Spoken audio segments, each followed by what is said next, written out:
I don't know what we can talk about in this nation without talking about white superiority, honestly. Who defines the meaning of God also defines the relationship between economy and God. African Americans spent $1.3 trillion last year, making us the 16th wealthiest nation in the world. Why have we not turned those riches into wealth to develop our community?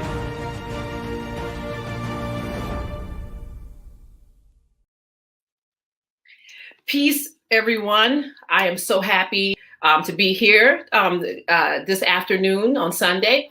And this is a really big deal because this, when the idea to bring HAPI, the documentary out, it was also this idea of the HAPI movement. And part of being the river that flows is a cultural highway of information. So this is our first one where we are so excited to have Zetha Nobles host a terrific show with a whole bunch of terrific people. So please give her that HAPI welcome, and we welcome everyone else, part of our family. Subscribe, of course, subscribe to our channel, subscribe to all the channels. They'll be popping up for you guys to see. But thank you and have a beautiful show. Thank you for your beautiful introduction, Sister Felicia. Hello, good afternoon, and good evening. Welcome to Zetha's Kitchen.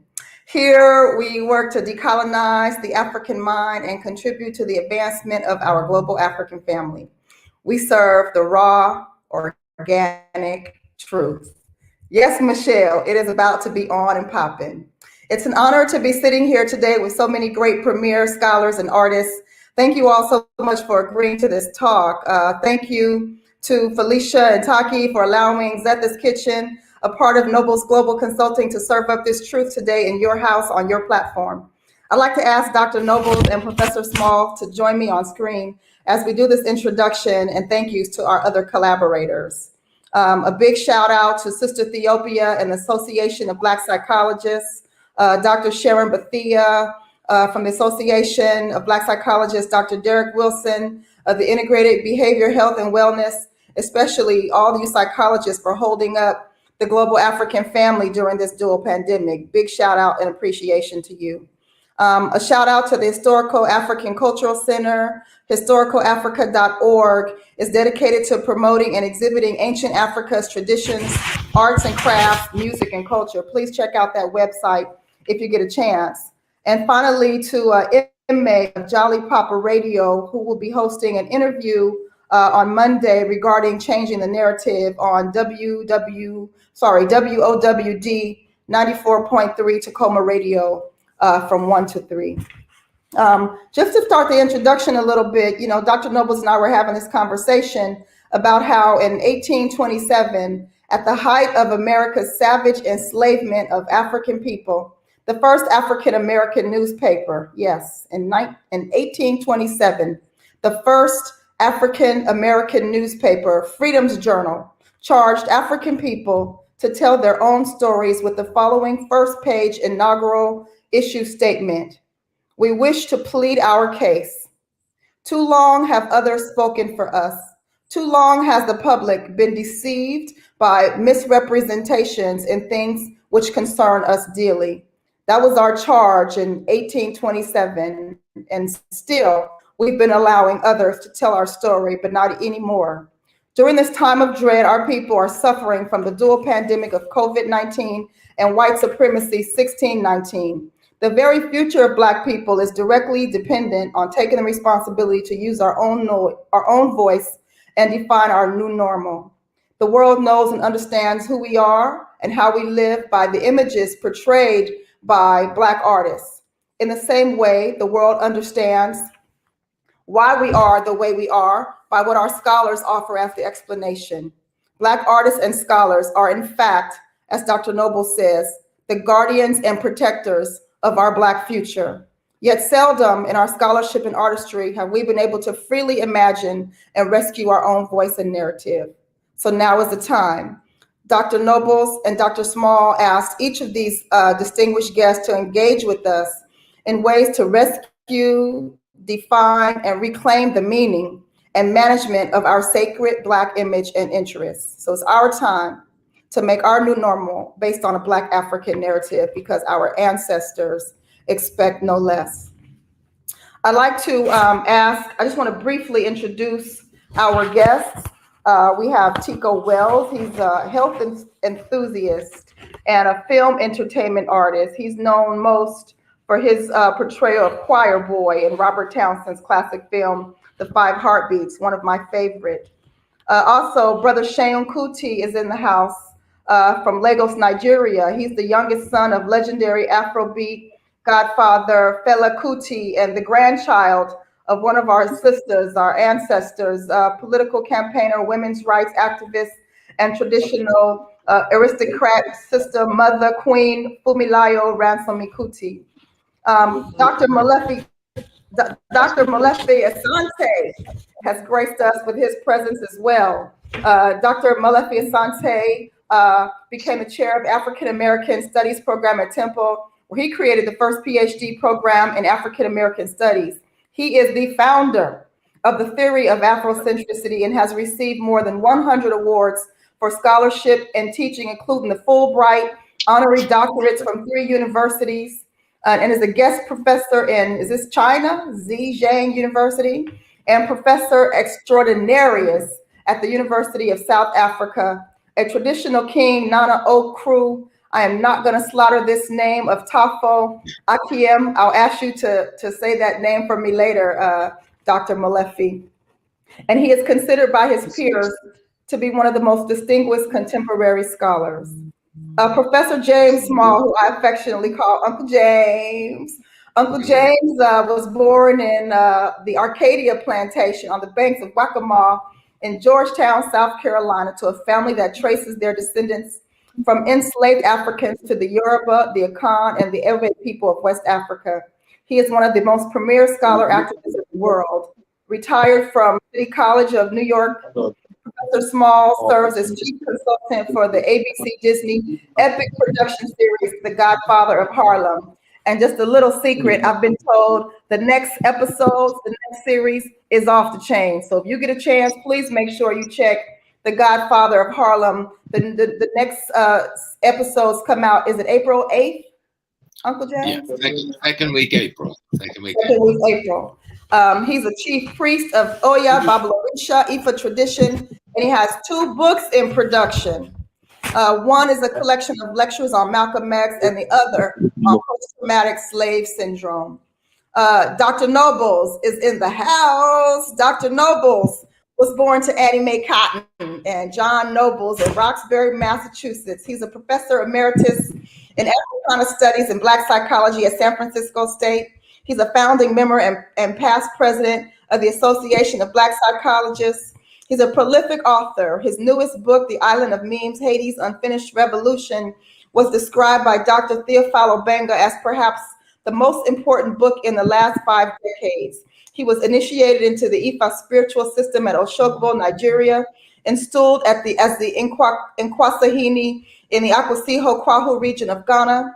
Dr. Nobles has lectured in Ghana, South Africa, England, Haiti, Cuba, and served as visiting professor in Salvador de Bahia and Sao Paulo, Brazil. He and his wife, my mama, Dr. Vera Nobles, have 5 children, 13 grandchildren, and Dr. Nobles currently serves as the chairperson of the Association of Black Psychologists Pan-African Black Psychology Global Initiative. Now for the sisters in the house. Dr. Cheryl, I call her Mama Cheryl, Sister Cheryl. Dr. Cheryl is a powerhouse. She's a clinical psychologist with an emphasis in community psychology. She's a professor of psychology at Loyola Marymount University, and recently, big holla to you, Sister Cheryl, recently received the prestigious President's Professor at the LNU Bellarmine College of Liberal Arts. See, we got all this intellectualization just going on all over the planet. She's founder and director of nonprofit program evaluation organization called Imoyase Community Support Services. Dr. Grills is co-executive director of the LA County Blue Ribbon Commission on Child Protection.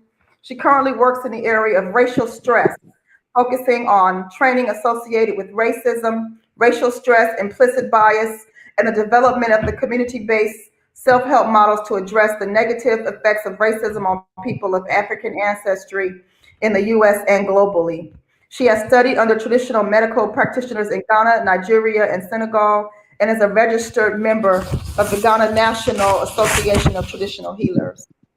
Last, but certainly not least, another sister in the house, powerhouse, Dr. Joy DeGruy, holds a PhD. Hello, Dr. DeGruy. Holds a PhD in social work research. She's an assistant professor at Portland State University School of Social Work and serves as President and Chief Executive Officer of Joy DeGruy Publications. She is nationally and internationally renowned researcher and educator. She's over 30 years of practical experience as a professional in the field of social work, with the last 2 decades devoted to the intersection of racism, trauma, violence, American chattel slavery. She conducts workshops and trainings in the area of intergenerational historical trauma, mental health, social justice, improvement strategies, and evidence-based model development.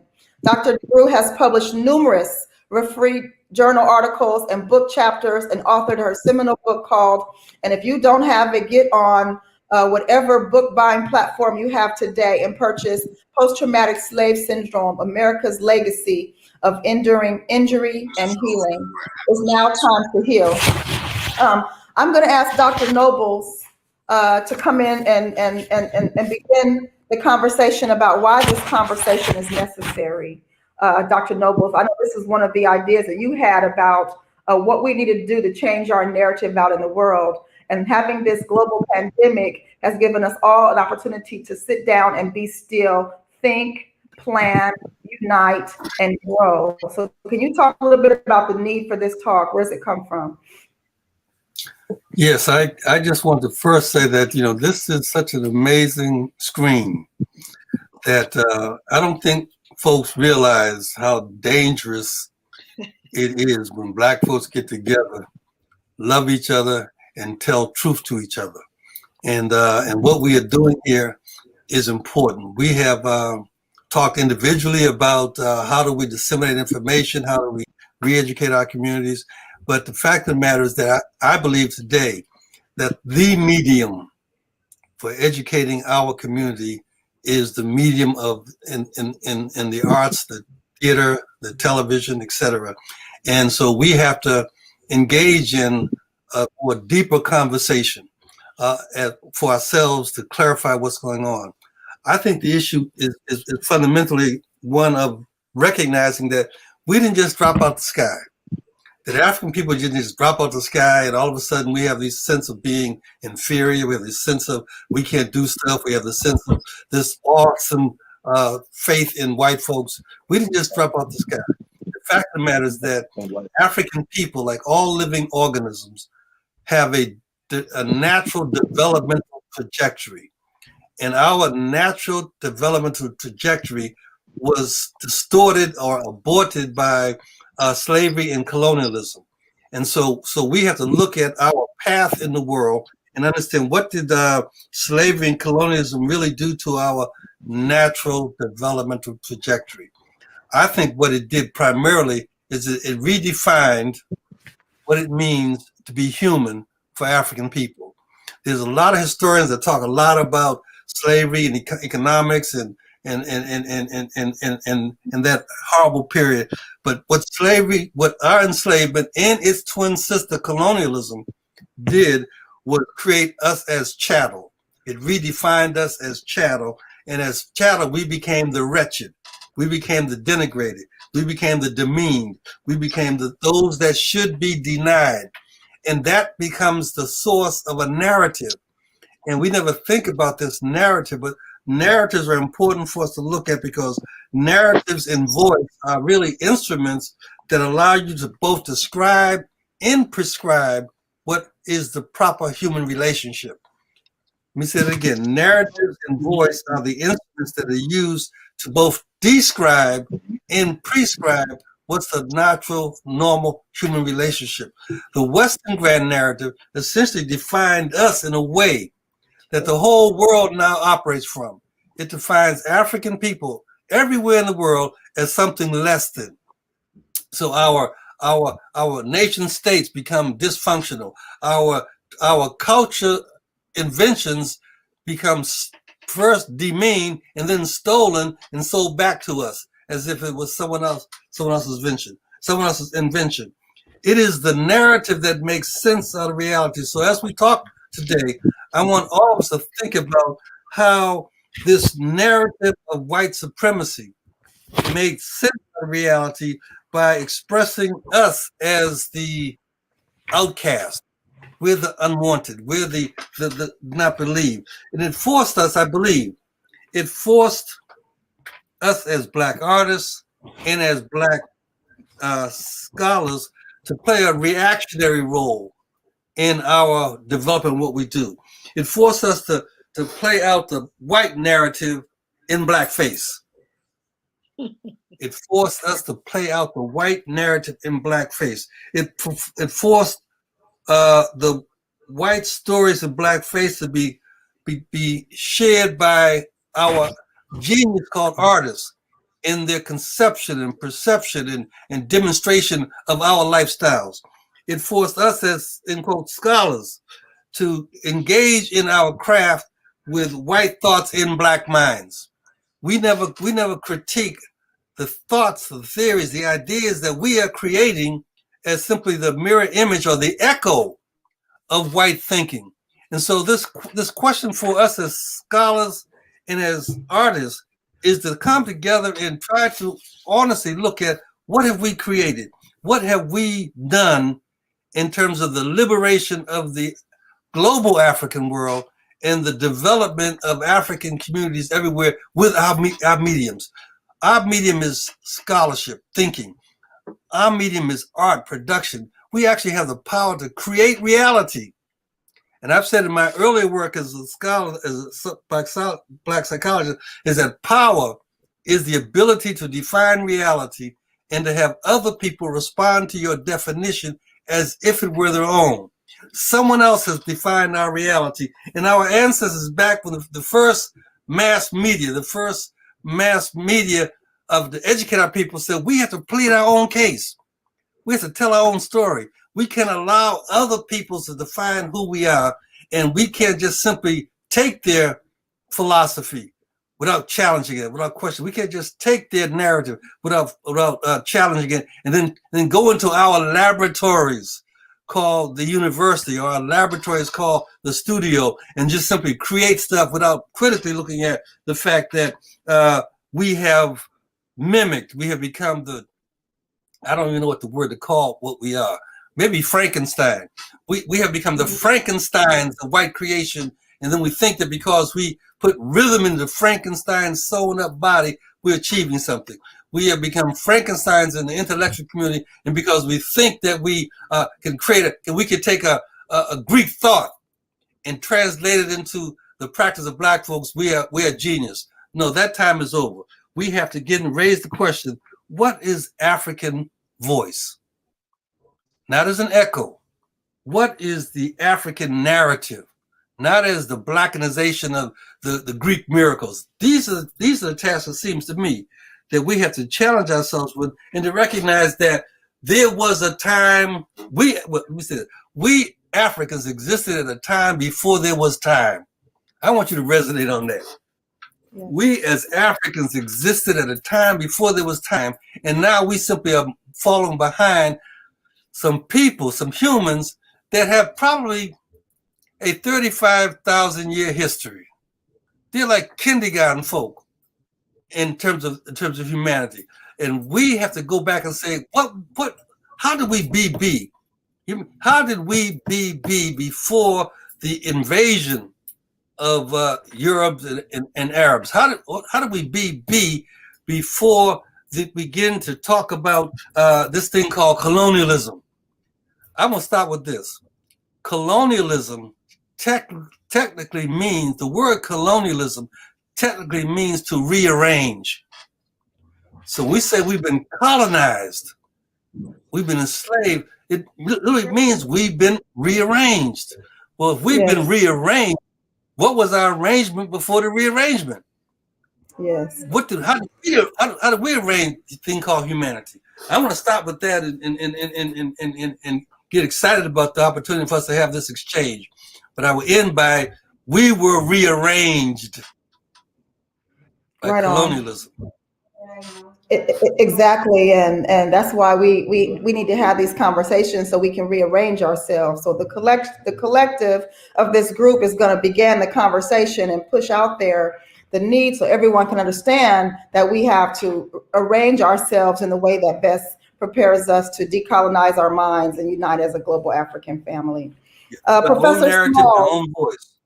in our own, thank you, in our own narrative, in our own voice. Professor Smalls, I'd like you to talk a little bit about this vision and this charge that we have in front of us to reclaim our voice, to create a new narrative. Can you talk a little bit about that, which concerns us dearly, and imagine what a new normal for the life, living, and future elevation of our people may look like?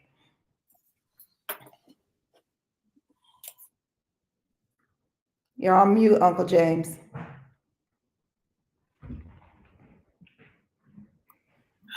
Our new normal has to be our old reality.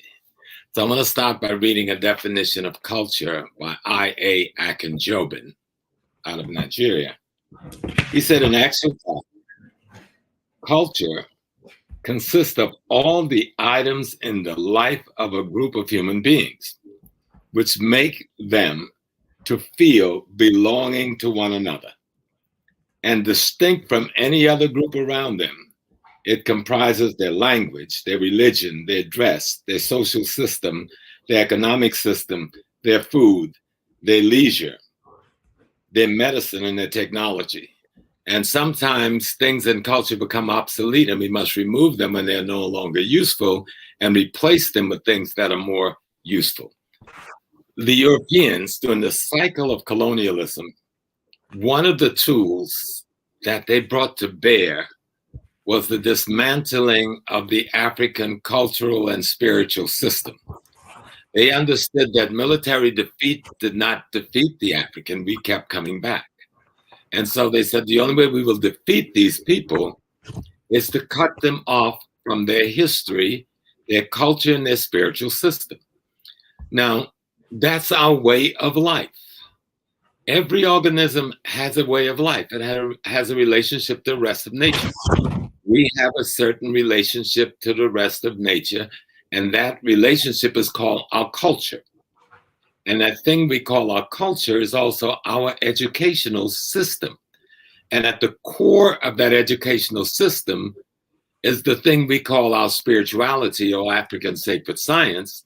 And it means how we relate to cosmology and ecology and create the harmony and balance that we call truth, justice, righteousness to be our daily affair. Right now, as Dr. Noble has said, and Dr. Noble's, I don't call us Frankenstein, I'd rather refer to us as hologram of a pitiful imitation of us. Okay? Holograms of a pitiful imitation of us. Mm-hmm. Because what we see as the European is a coagulation of fragments from the periphery of the African spiritual and cultural system. Yes. But cutting us off from the knowledge of that system had caused this assumption that this thing is the only real existence of value. Right on. When we talk about where do we go from here, how do we build the new Africa and African world that we want to see? The first step is to look back, do what Dr. Noble's taught me, that we should learn our history so we can erase the mystery. Yes. Then we can go about working our magic. And so the young people of the world right now, and I'm all over Africa every day on these webinars, they're asking the question we are trying to answer today. Where do we go from here? How do we use this technology to put us in a position economically, politically, and culturally? Because these kinds of discussions can't just be intellectual. They can't be separate from the need for the control of economic, politics, and culture wherever we live in the world, and particularly on the continent of Africa. Mm-hmm. These discussions must show how our musicians can control their product and the distribution of that product if they're going to be able to put the message in that they want to put in. This should show our people who make the movies, and I've been in the industry not just for the last 4 years, but the war we have to fight just to get a tiny bit of black through that screen shouldn't have to be. Nigeria is poised right now to be the greatest producer of black cinema in the world. Yes. But it has to have a vision that talks about a new Africa that we want to see, that's made up of African products intellectually and spiritually, and not your Asian products intellectually and spiritually. How do we tell our story to project the values, interests, and principles that we want to see imbued in the personality of our children? Yes. You know, how do we make our narrative become the ideology and worldview that we want the future of Africa to have? And I think this discussion should open up the door to just that, because this is about tomorrow. This is about the youth. This is about changing every curricula in every grade school, every high school, and every university in Africa. Remove colonial curricula and implement an African curriculum. I think we've got one model in Congo, Brazzaville, with your uncle Theophile Banga, with the first African university to open in Africa. And so we need to be talking about, how does our music tell our story? How can you sing about Bambata? Can you sing a song about the Berlin Conference and the invasion of Africa, and then tell a story of the Mahdi of Sudan taking out a whole British army in one day? How can you tell a story about the Battle of Islamabad in South Africa that caused Robespierre government to crumble in English because of such a way as defeat of the British Army, so that our people can understand we didn't get here because we lied down. Gun technology outdid us, but even then, the principle for which we fought, and then we come back to our beautiful Haiti, the Battle of Triple-Pierre, where Marie Jean and her husband pulled off a miracle against the French army that led to the defeat of France after that particular battle. So just to understand how we tell those stories, you know, how do we sing those stories? How do we sing those ballads to imbue principles and concepts in the minds of our youth so that they can build the Africa they want to see? Right on. So that's our responsibility here. That's one of the reasons why we're having this conversation. As you know, and I know, you know, all around the world, you know, that the educational curriculums are infused with either American and British curriculum as the standard. And until that's changed, where we have our own curriculum models as the standard, we're going to keep perpetuating these lies and these falsehoods. It truly is a responsibility. And like Dr. Nobles has said, African artists and African scholars are truly the guardians and protectors of the future. And before Dr. Nobles, I ask you to speak a little bit more on that, the responsibility that we have. I need to correct an error that I made. I did not introduce a good friend, Hawthorne James.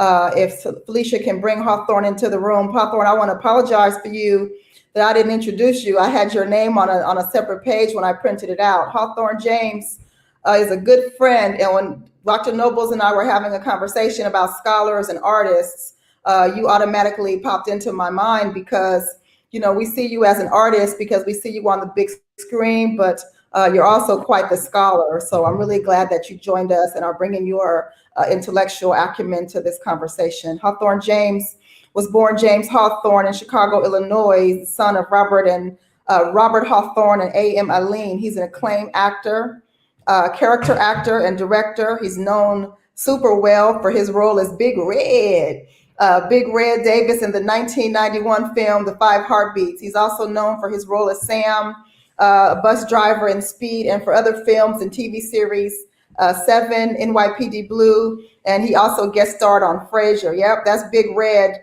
from The Five Heartbeats. So super happy that you've joined us here today, Mr. Hawthorne. Shortly, we're going to bring Hawthorne back into the room. and he and Dr. Molefi will be discussing exactly how Black artists and scholars can create and imagine this new normal. But for now, Dr. Noble, I'd like you to enter the conversation and start talking about artists and scholars as guardians and protectors of the future. What is the African narrative today? What can it look like? And what's the work needed to be done to make it happen? I'm sure you and Uncle James can really articulate and extrapolate some important ideas in this area of our responsibility. Allow me to just speak very quickly about what I see as responsibility, because when we get to the part of this conversation about what is this African narrative, that should be a collective family conversation. Exactly. But let me point out that one of the great African, Caribbean, Black psychiatrist, Frantz Fanon, pointed out that the European experiment, now watch his language, the European experiment of being human, they're not naturally, the European experiment succeeded so well that the United States of America became a monster in which the taints and the sickness and the inhumanity of Europe has grown to appalling dimensions. The United States is the problem or the cancer of the world. And then I point out that the evolving, his narrative, his story, rugged individualism. We all grew up with cowboy and Indian stories about the rugged individual, the shootouts in the middle of the town. But the evolvement of the rugged individual has moved to selfish savagery. Selfish savagery. Look at the coup d'etat and the attempt to take over this government by these patriots, as they call themselves. Remember, narratives have how to define. And so what seems to me that what is important in terms of this responsibility is that we have to ask ourselves what Black artists, we have to recognize and be responsible for that the Black artists, the world knows and understands who Africa is and who we are and how we live by the images portrayed by Black artists. That's a very heavy responsibility. The entire world knows who we are by the images portrayed by the Black artists. The world also understands why we are the way we are by what we as scholars offer as explanation.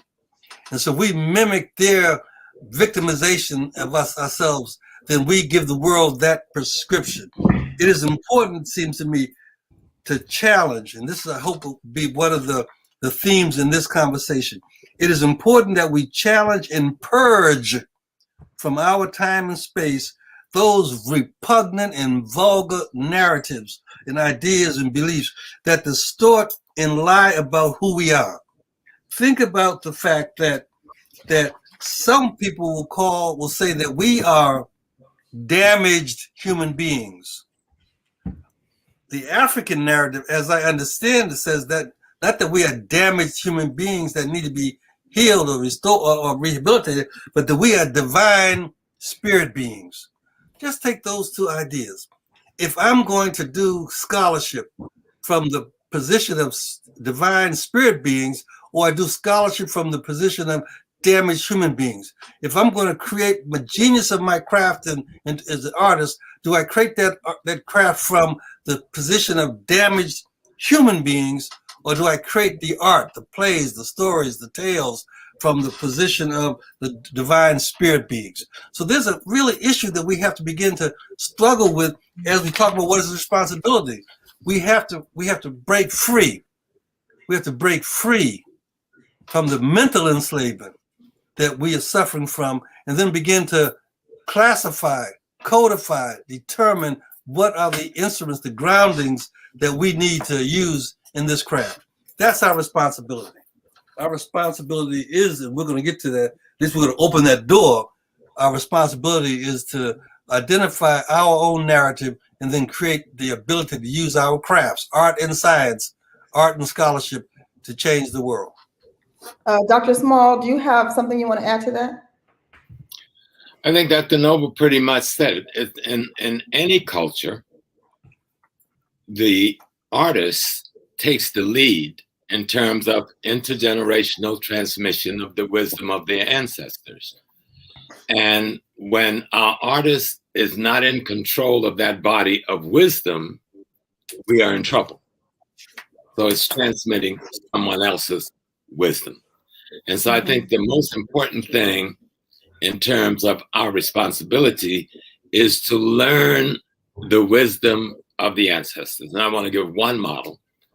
I saw a program on the Black church not too long ago, an extraordinary piece, but it left completely out of the design of the Black church the African essence that made that thing operative.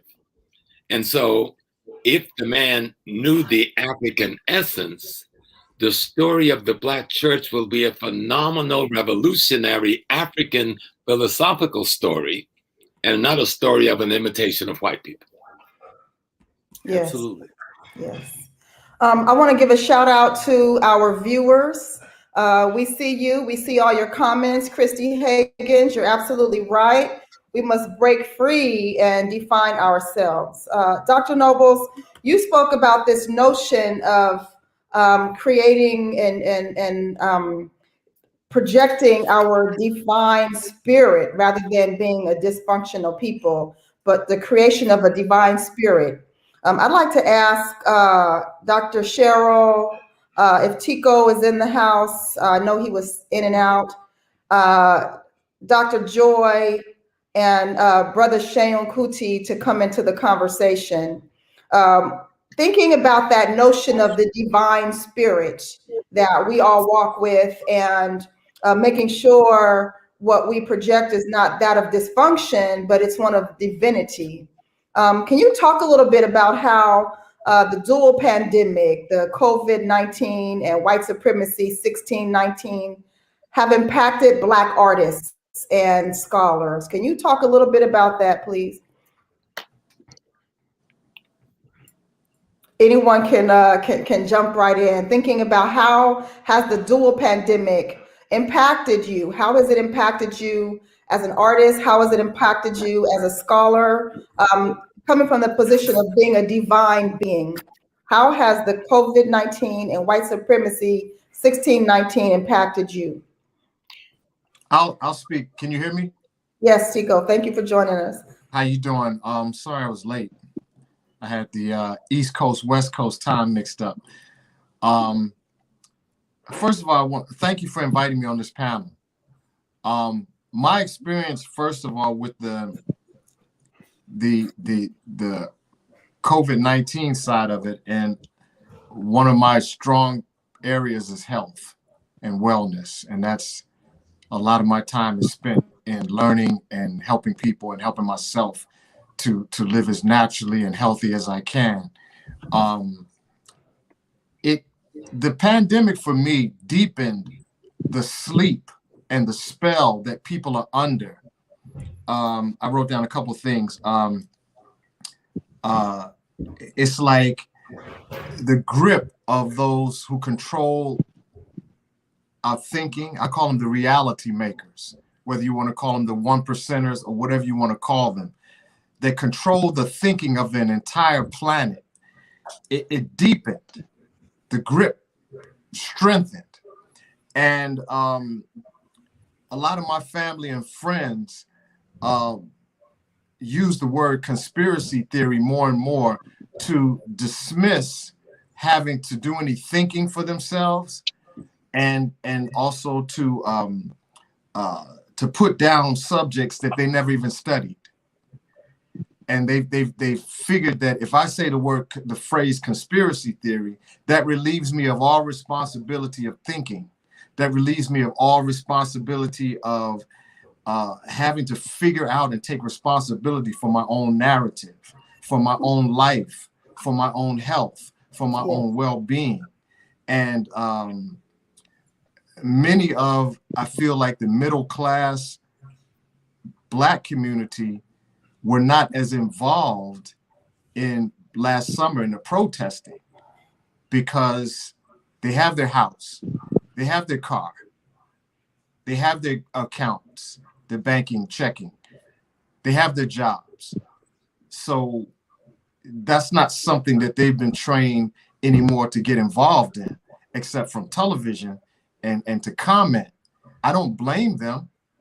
I'm not mad at anybody, but I think this is a great opportunity in history to begin to question everything, including this idea of Africa, which I didn't grow up with any information pertaining to Africa except what I saw on Tarzan and National Geographic.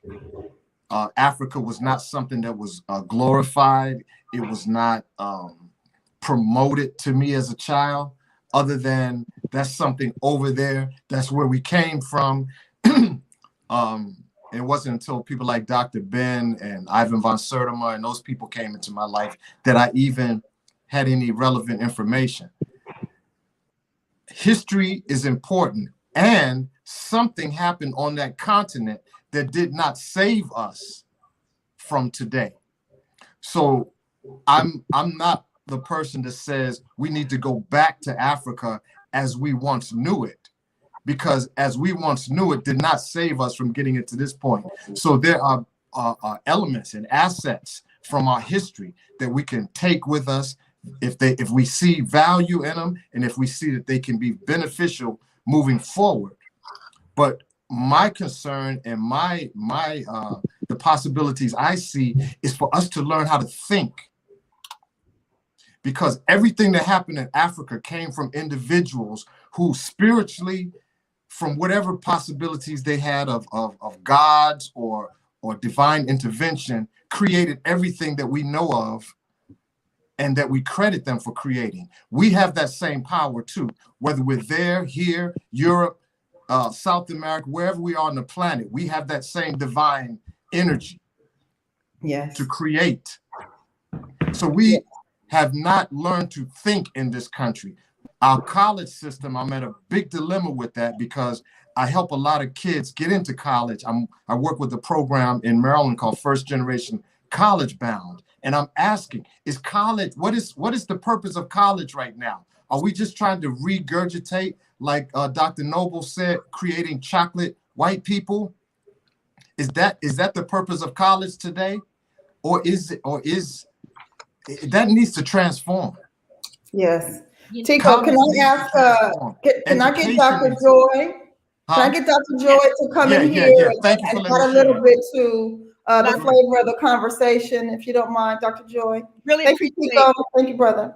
I really appreciate what everyone has said. You know, I've been really paying attention, and like you, Tico, I'm very committed to healing and very committed to health. I have a kind of a different perspective. I think that everything around us, everything in nature, everything in the world is a trick to get us to understand our intrinsic spiritual nobility. I think everything in life is to center us back to that spiritual reality that is intrinsic to who we are. In COVID, you know, I think something else has happened too, because I've seen another thing happen. I've seen families coming together. I've seen us reaching out for each other, with each other, to each other. I'm recognizing that I've been hearing two things that happen often. You know, when I talk to people are going, when are we going to get back to normal? And I had a visceral response to that. Visceral, like, I don't want to get back to normal. Same. Okay, let's be clear. I don't want to get back to normal, because back to normal, it's back to disparity. It's back to oppression. It's back to disproportionality. You see, that's the normal everybody wants to get back to. And I believe that young people are going, you see, you can't unknow it now. We can't unknow what we've come to see. The whole world is watching. And because we can't unknow it, I think people are more willing to lean into their authenticity. I look at everyone on this screen, and I wish I could take and put you in so many different areas where we have people, Black folks, living so inauthentic. I had a visceral response to that. Visceral, like, I don't want to get back to normal. That's what it played back to me. I don't know what that was. But I think the other piece is that we have to recognize that we have to bring teeth. You know, people are taking down statues and taking Aunt Jemima off the thing, and, you know, they're doing all this. But you see, what I think young people, what artists are going to do, artists are not going, we have to bring teeth. They're not going to embrace that. I think that the artists have always been the ones that have projected us into another trajectory of growth and change. But I think at the same time, what we have to appreciate when we think about teeth, because I think that's really great that they took down statues, changed sports teams. But I think we have to get to the point where we begin to vet and protect us from ever being injured. Are you following me? I'm saying that why are we putting people in front of our children in our communities? We know we have precedents because, you know, they vetted those armed guards they figured out, the white folks figured out, whoa, we better check them to see if they're one of them other folks that might try to take us out. And they found out indeed that there were. They knew we needed to vet them. So why is it we're not vetting people who have historically harmed us? Why do we put teachers in front of our children that don't love our children? People who study us that don't love us. Why are we doing that? So the teeth to me, where I am and where I believe people are, is we're not going back. We're not going back. And so we have to start changing this trajectory to put teeth in it. And that's what I think young people and artists are going to do. They're going to show up as their full African selves. And they're going to insist that I'm not going to have my children experience what my grandparents experienced. Amen. You see what I'm saying? It has to be more than a symbolic gesture at this point. Yes. And so when I hear white people say, this is not America. Yes, it is. It's always been America. And what we have recognized, and what young people and artists and scholars have recognized, is here is the time. We're not going back. We're not. And so I think that is what's being projected. Thank you, Dr. Joy. I'm going to ask Brother Seun to step into the conversation. He brings another perspective, being in Nigeria during the pandemic. And, you know, we talk about the 1619 pandemic over here, but, you know, it was the ancestors and elders over there in Nigeria that they stole off the continent and brought over here to the Americas. And, you know, one thing that's really been important to me is uniting the global African family. And Seun, if you can speak a little bit about the pandemic, the dual pandemic, how it's affected Black artists over there on your end. Can you bring in some insight for us, please? Well, hello, everybody. I'm very honored to be on this panel today. With so many people that I've looked up to in my own life personally. You know, this is my first time meeting Baba Wade Nobles, you know, enough respect. I'm very happy to be, you know, in your presence as well. You know, and Professor Small, you know, very happy to be in your presence as well. Give thanks and respect. And Dr. Joy as well, you know, to follow your work on this end, and we're very grateful to be in your presence as well. I have some members of my organization, like in the flank here, trying to listen into this as well. So, you know, there's a little gathering. Well, so I don't take too much time. I've always seen our relationships with all institutions globally as African people as the same. You know, generally speaking, among Black communities, if you take us out of in the diaspora, if you take the Black community out of the larger community, our percentage of unemployment is generally looking like African percentage of unemployment.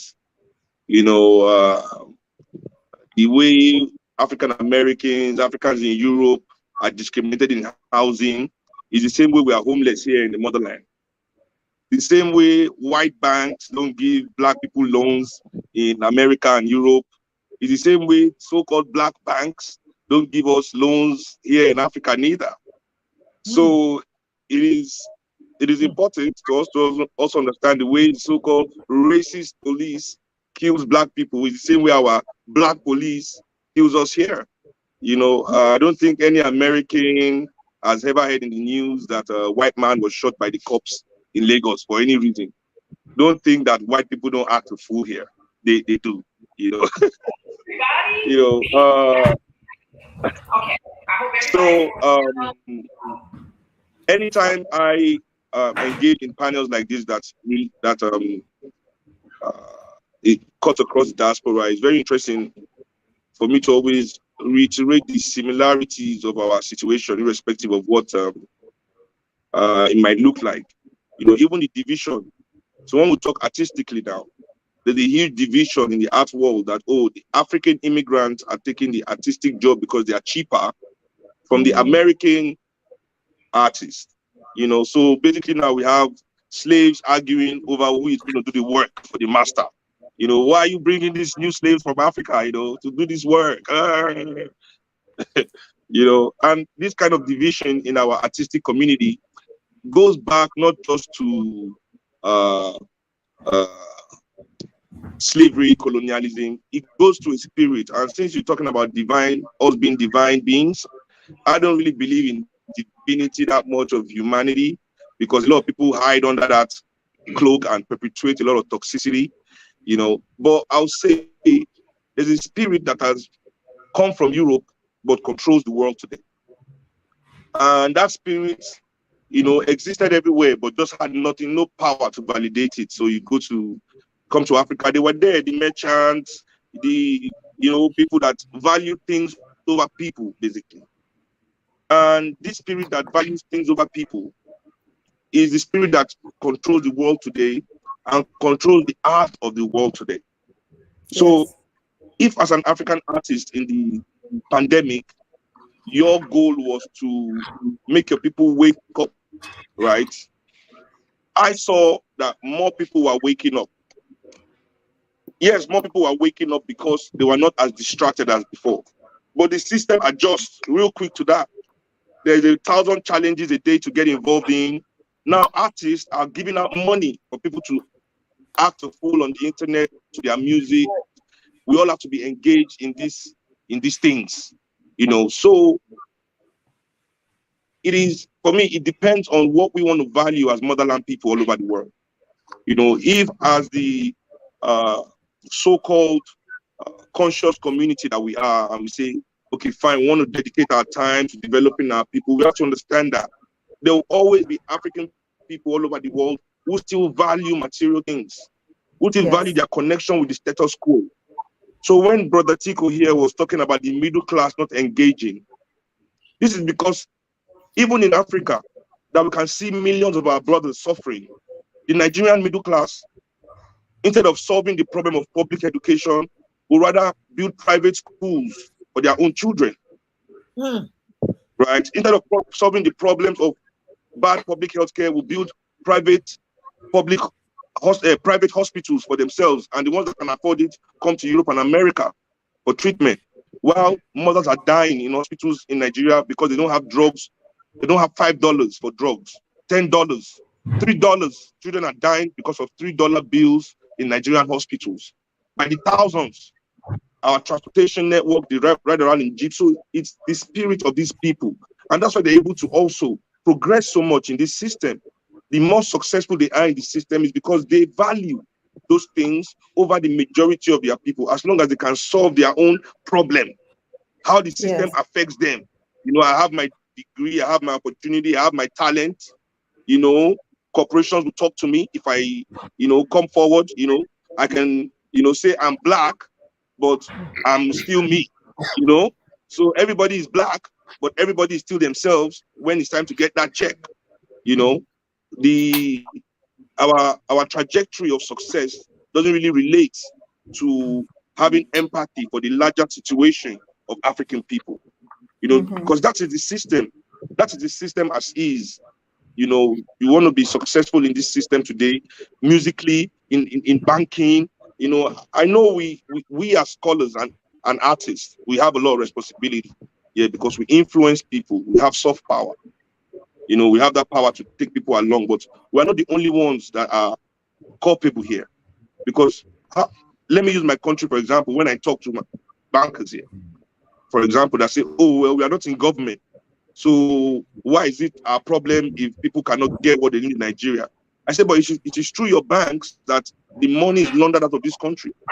Without the active connivance of bankers in Africa, for example, how does African wealth leave Africa? You understand? Yes. Seun, I'm going to ask Sister Cheryl to come in and talk a little bit too about this dual pandemic, kind of piggybacking on some of the things that you said, especially because we recognize that colonialism and the enslavement of the African body and the African mind is the reason that we're all here, and the reason that the problems you're experiencing over there in Nigeria are the same problems that we're experiencing here. Like Dr. Noble said, it's just chocolate on white folk. And even though, you know, we're talking about Africans, you know, when they create those private schools, they're creating those private schools with British curriculum and American curriculum. They're not doing a traditional African or a traditional Yoruba curriculum for children. So Dr. Grills, if you can step in a little bit and kind of wrap up this conversation about how you see the dual pandemic affecting or impacting Black scholars and artists, please. Thank you. Yes. I have to say that I often wonder whether or not there was a divine schema. I don't wonder, I think there was a divine schema.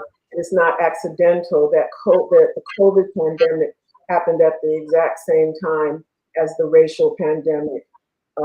They together opened a portal and presented us not with an additive effect of opportunity, but a synergistic effect of opportunity.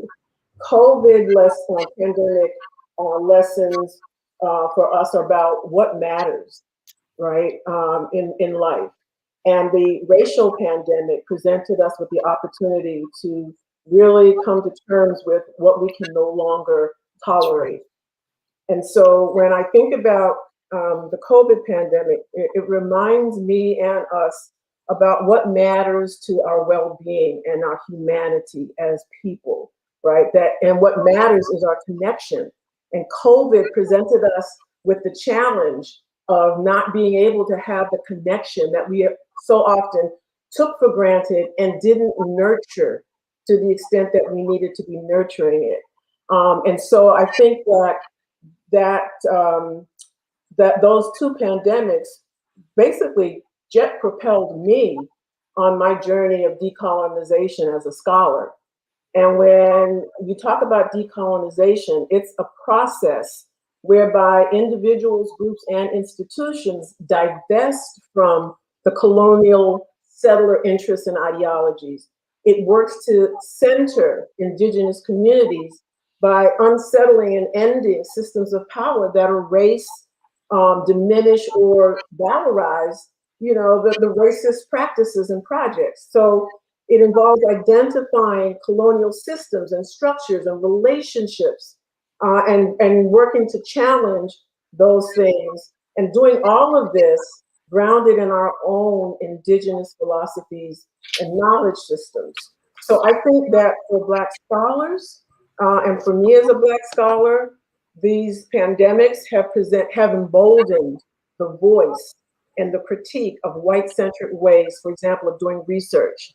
The capacity to do so was always there for us, but it took outrage and real threat of annihilation under COVID that raised the volume to push back on the white academy that tries to tell everybody how to think, how to act, how to do research.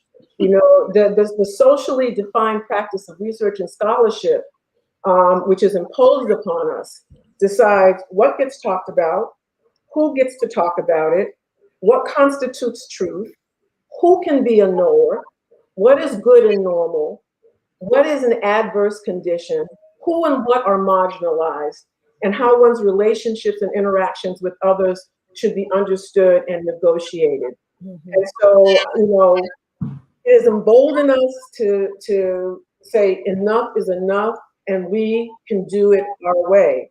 And you know, there's this thing, I think we're getting smarter about how to do that. Now, while I agree with R.J. Lord that one cannot use the master's tools to dismantle the master's house, I think on this journey of decolonialization, we can use the master's tools to weaken its foundation, right?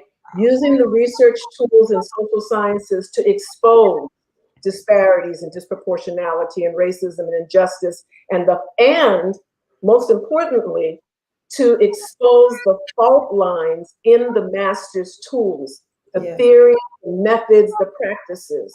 So, you know, there's this saying about empirical research, which is the gold standard for the colonializers, right? And in that context of empirical research, we push back and say not everything that counts can be counted, and not everything that can be counted counts. And that when it comes to knowing, we're willing to challenge the idea that thinking of some methods as intrinsically better than others, despite the nature of the research task, is totally absurd. It's like asking what's more better, a banana or a wristwatch, right? You can't tell time with a banana, and I hope you don't try to eat your wristwatch.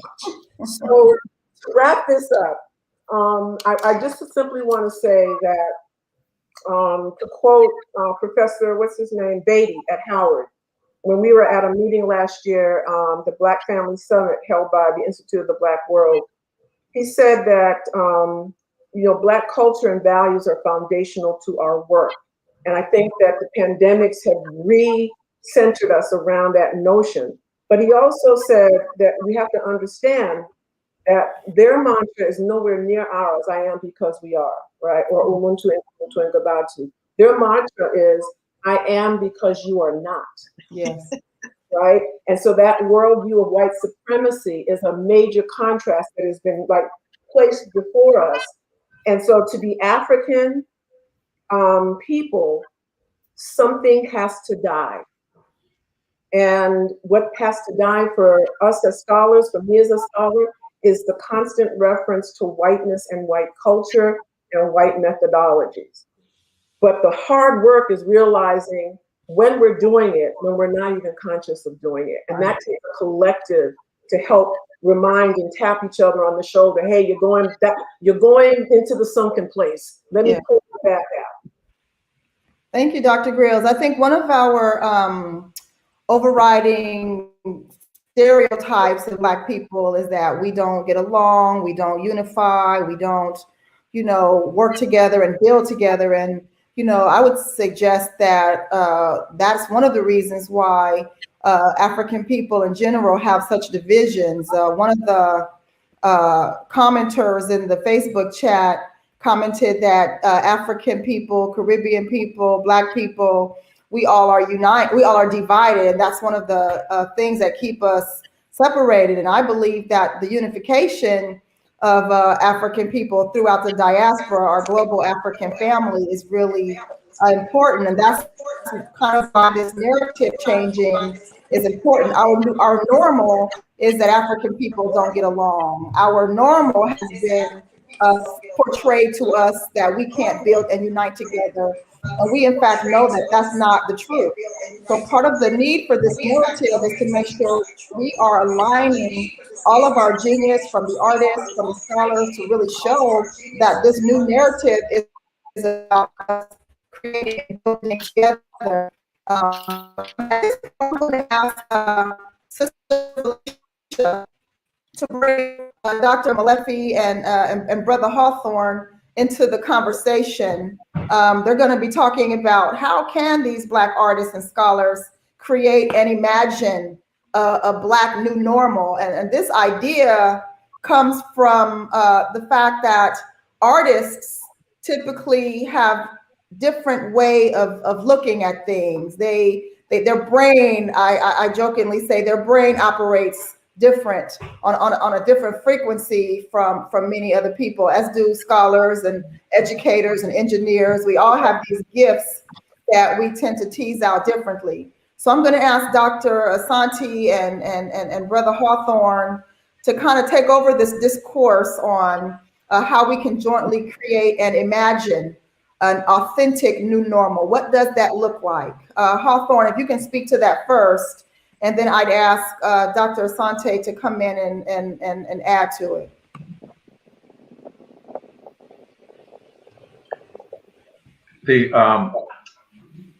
First, let me say that I am very careful how I use language, the English language, specifically because that's what I grew up speaking. The best teachers I've ever had are those that taught me how to think for myself. I'm not one of these first generational college people. My grandparents, my parents, my older brothers and sisters all went to college, even though my grandparents, my grandmother wound up being a housekeeper.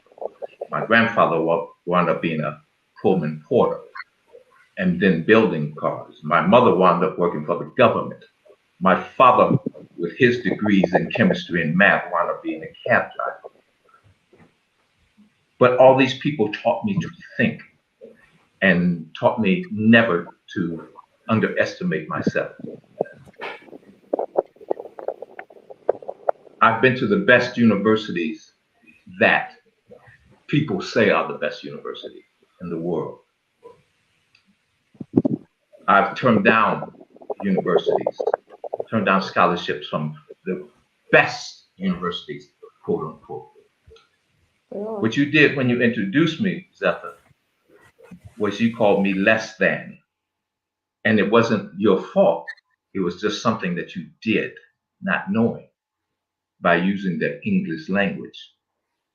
You called me a character actor, which means less than. I'm not capable of leading a film. That's what that says. And that has come into vogue in the last 20 years or so. Arnold Schwarzenegger is a character actor because he only portrays one character. I'm an actor. I portray anything and everything. We have to be careful how we use language. We can't just spout things. We have to use our brains. We have to think. I have been, people think, you know, they talk about Big Red.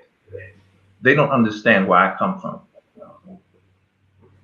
At one point, I was one of the highest Black executives in Hollywood.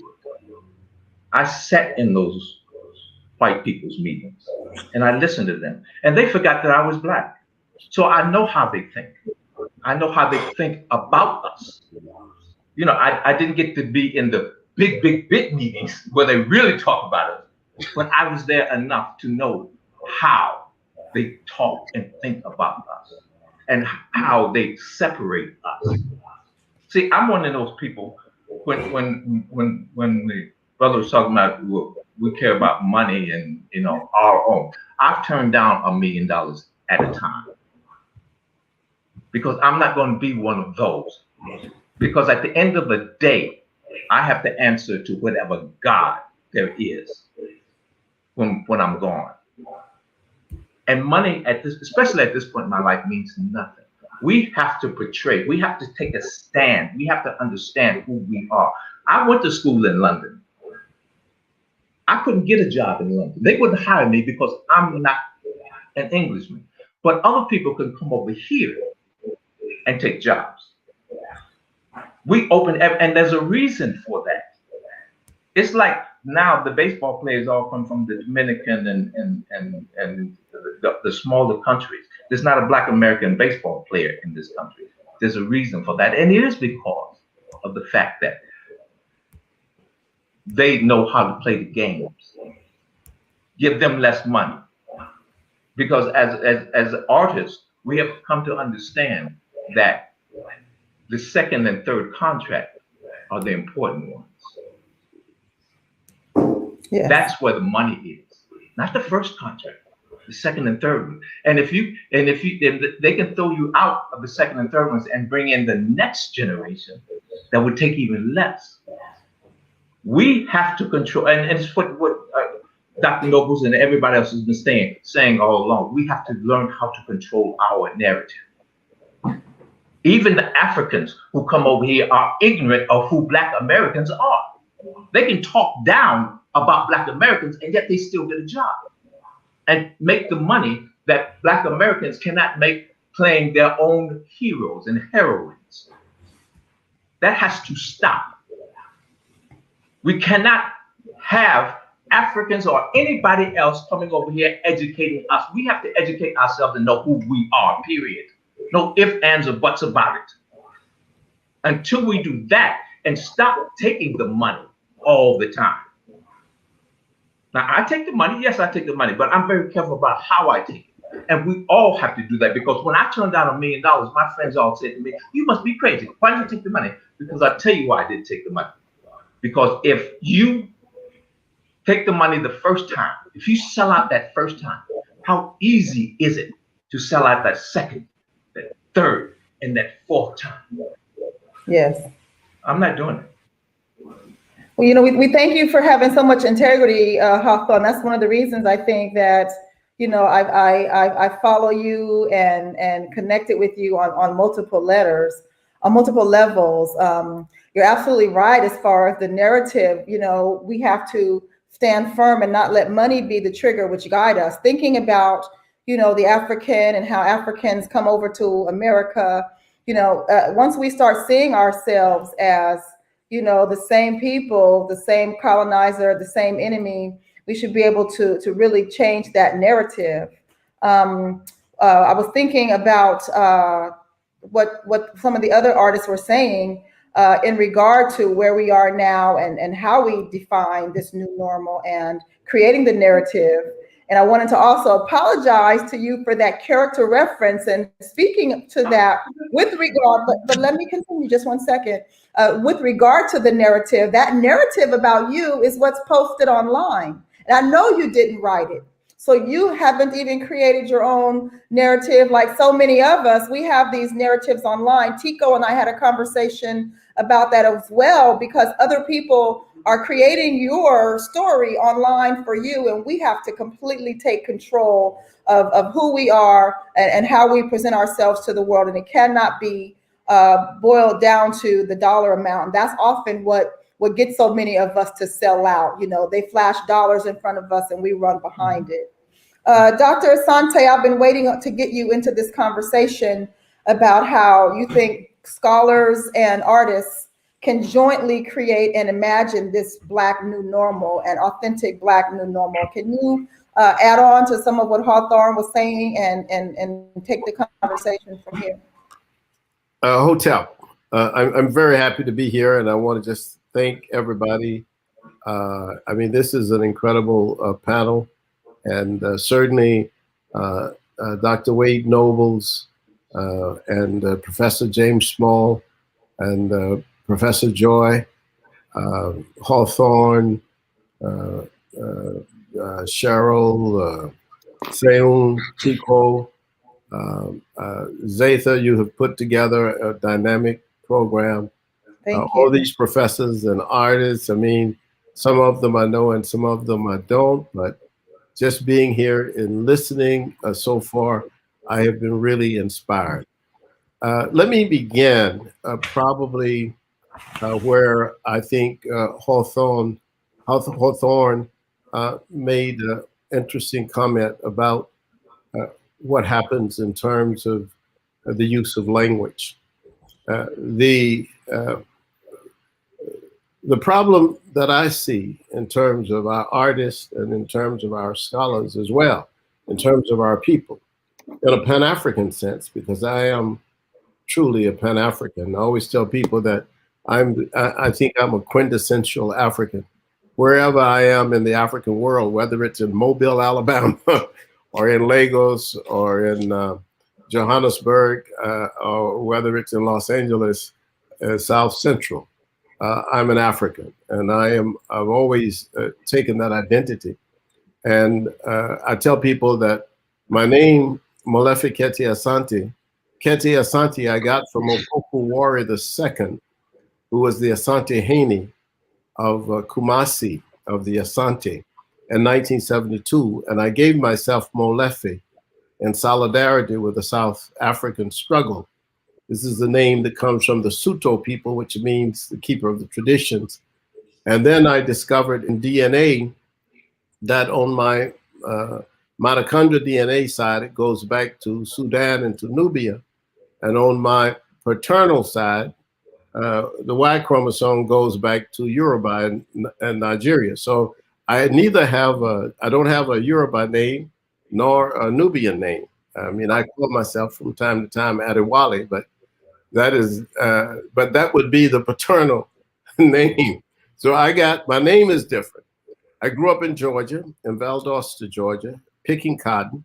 I'm in a family of 16 children.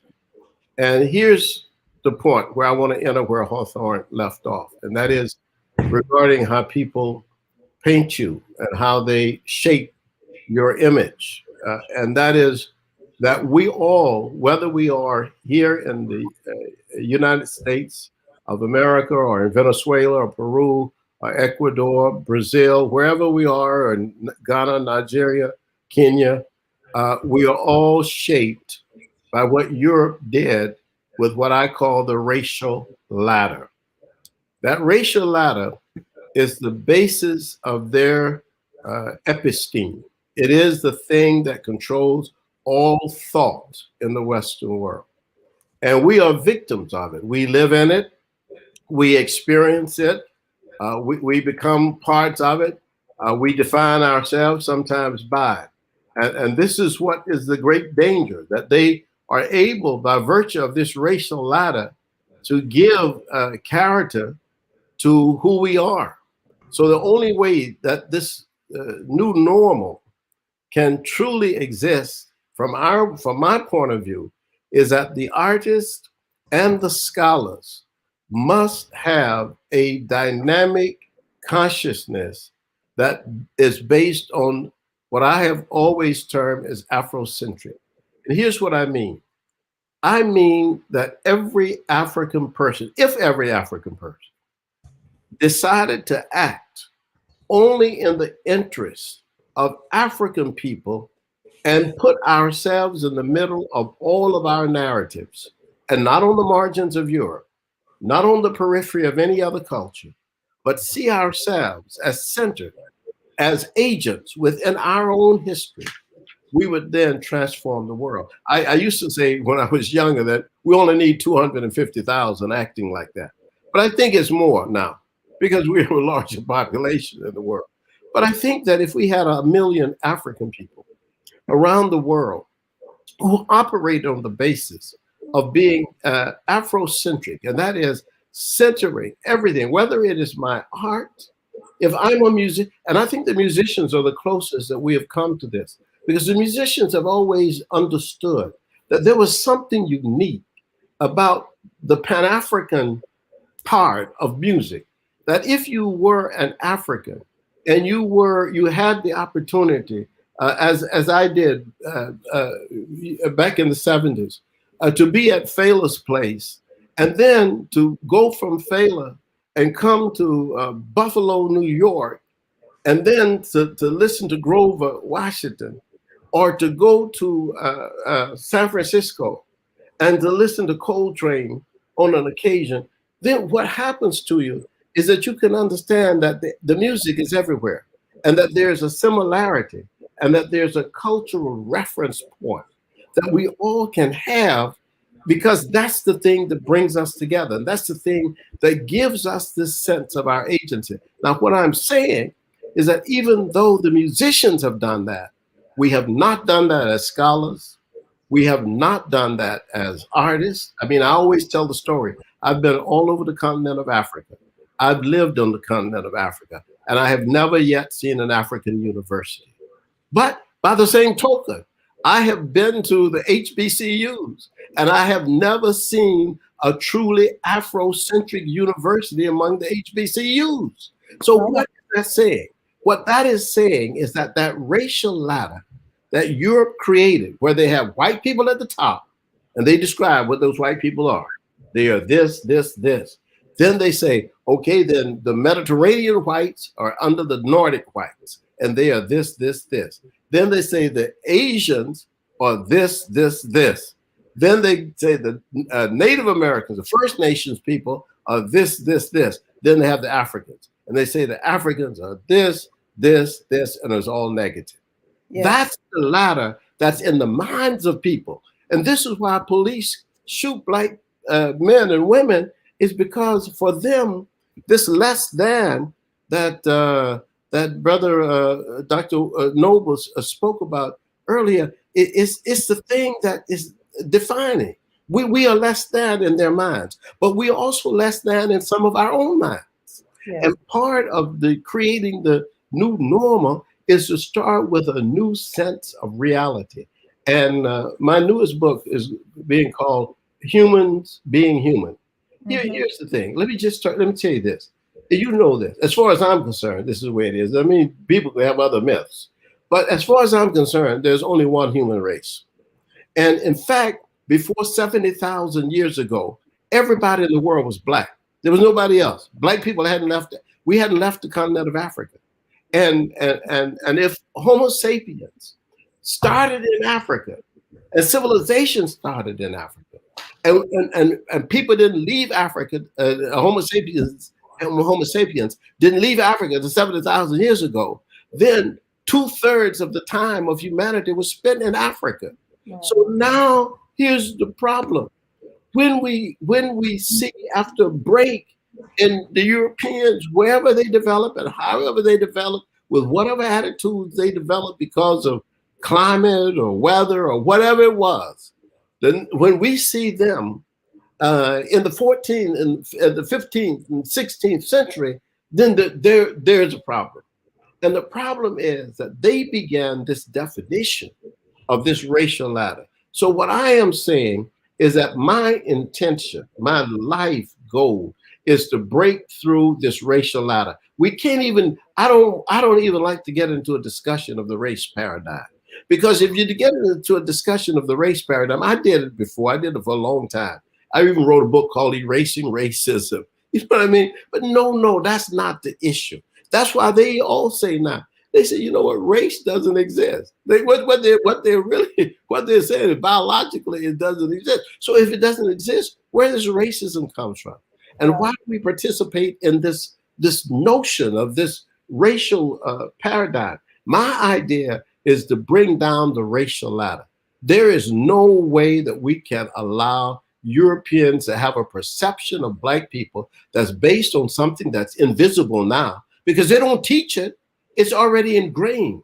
It's emblazoned even in our own children, it's emblazoned in them. And so when we see this, then we have to ask ourselves a question. If we're going to create the new normal, we have to understand that our liberation has not yet come. And that is not just more education, it's not more economics. We need artists to lead. We need musicians who have done well, but to lead more. And the best way to envision ourselves is to envision ourselves as moral and aesthetic leaders of the world. And if we destroy this racial ladder, we will go a long way toward creating a new episteme. And I think that is what I wanted to say just right now. I got many other things to say, but I don't want to take more time. But truly, this is a marvelous program, and I appreciate Zetha for inviting me. Well, I don't think we could have done this conversation without the power of your words. So I'm truly grateful to you for joining us, as well as Hawthorne. Just thinking about that racial ladder, African Americans in all categories, in everything, have always sadly been placed on the lower rungs of that racial ladder. And until we are the ones who create our new normal, until we're the ones that create our narrative, until our artists stand for something and our scholars create those universities. I know Dr. Obenga just recently opened the first Pan-African university in the Congo, so we're all excited about that. I'm looking to teach there anyway. But in the meantime, it really is up to us to become the moral and aesthetic leaders, and as we take on that role, the narrative changes, and that 250,000 Africans, we need to move it to 100 million Africans who all have the moral imperative to change this rung that we fall on the ladder in creating our own narrative.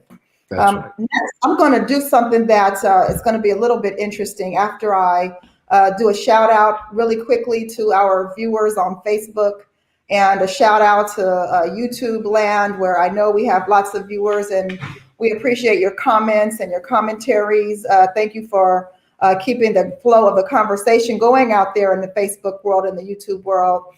Big shout out to Sharon, Bethia, and Derek for helping us, and Sister Felicia for helping the conversation go.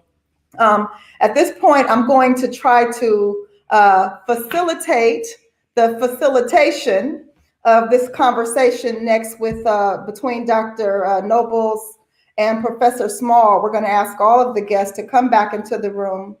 Dr. Nobles and Professor Small are going to take over this conversation a little bit and begin talking about what it would look like if we were able to conceptualize this world where being well and whole is our normal. What's necessary to walk in the world as African people, being well and whole? And I know the way that facilitation is going to work, Dr. Small and Dr. Nobles are going to talk to the rest of the guests to bring out this narrative. So as we're creating it as African people, this is where that blueprint began. So Dr. Nobles and Professor Small, I'm going to sit quietly like the baby that I've been called and let my elders speak. So thank you guys again all for being here. And again, thank you so much to the audience out there in the social media world of Facebook and YouTube and all the other platforms that HAPI Films has been able to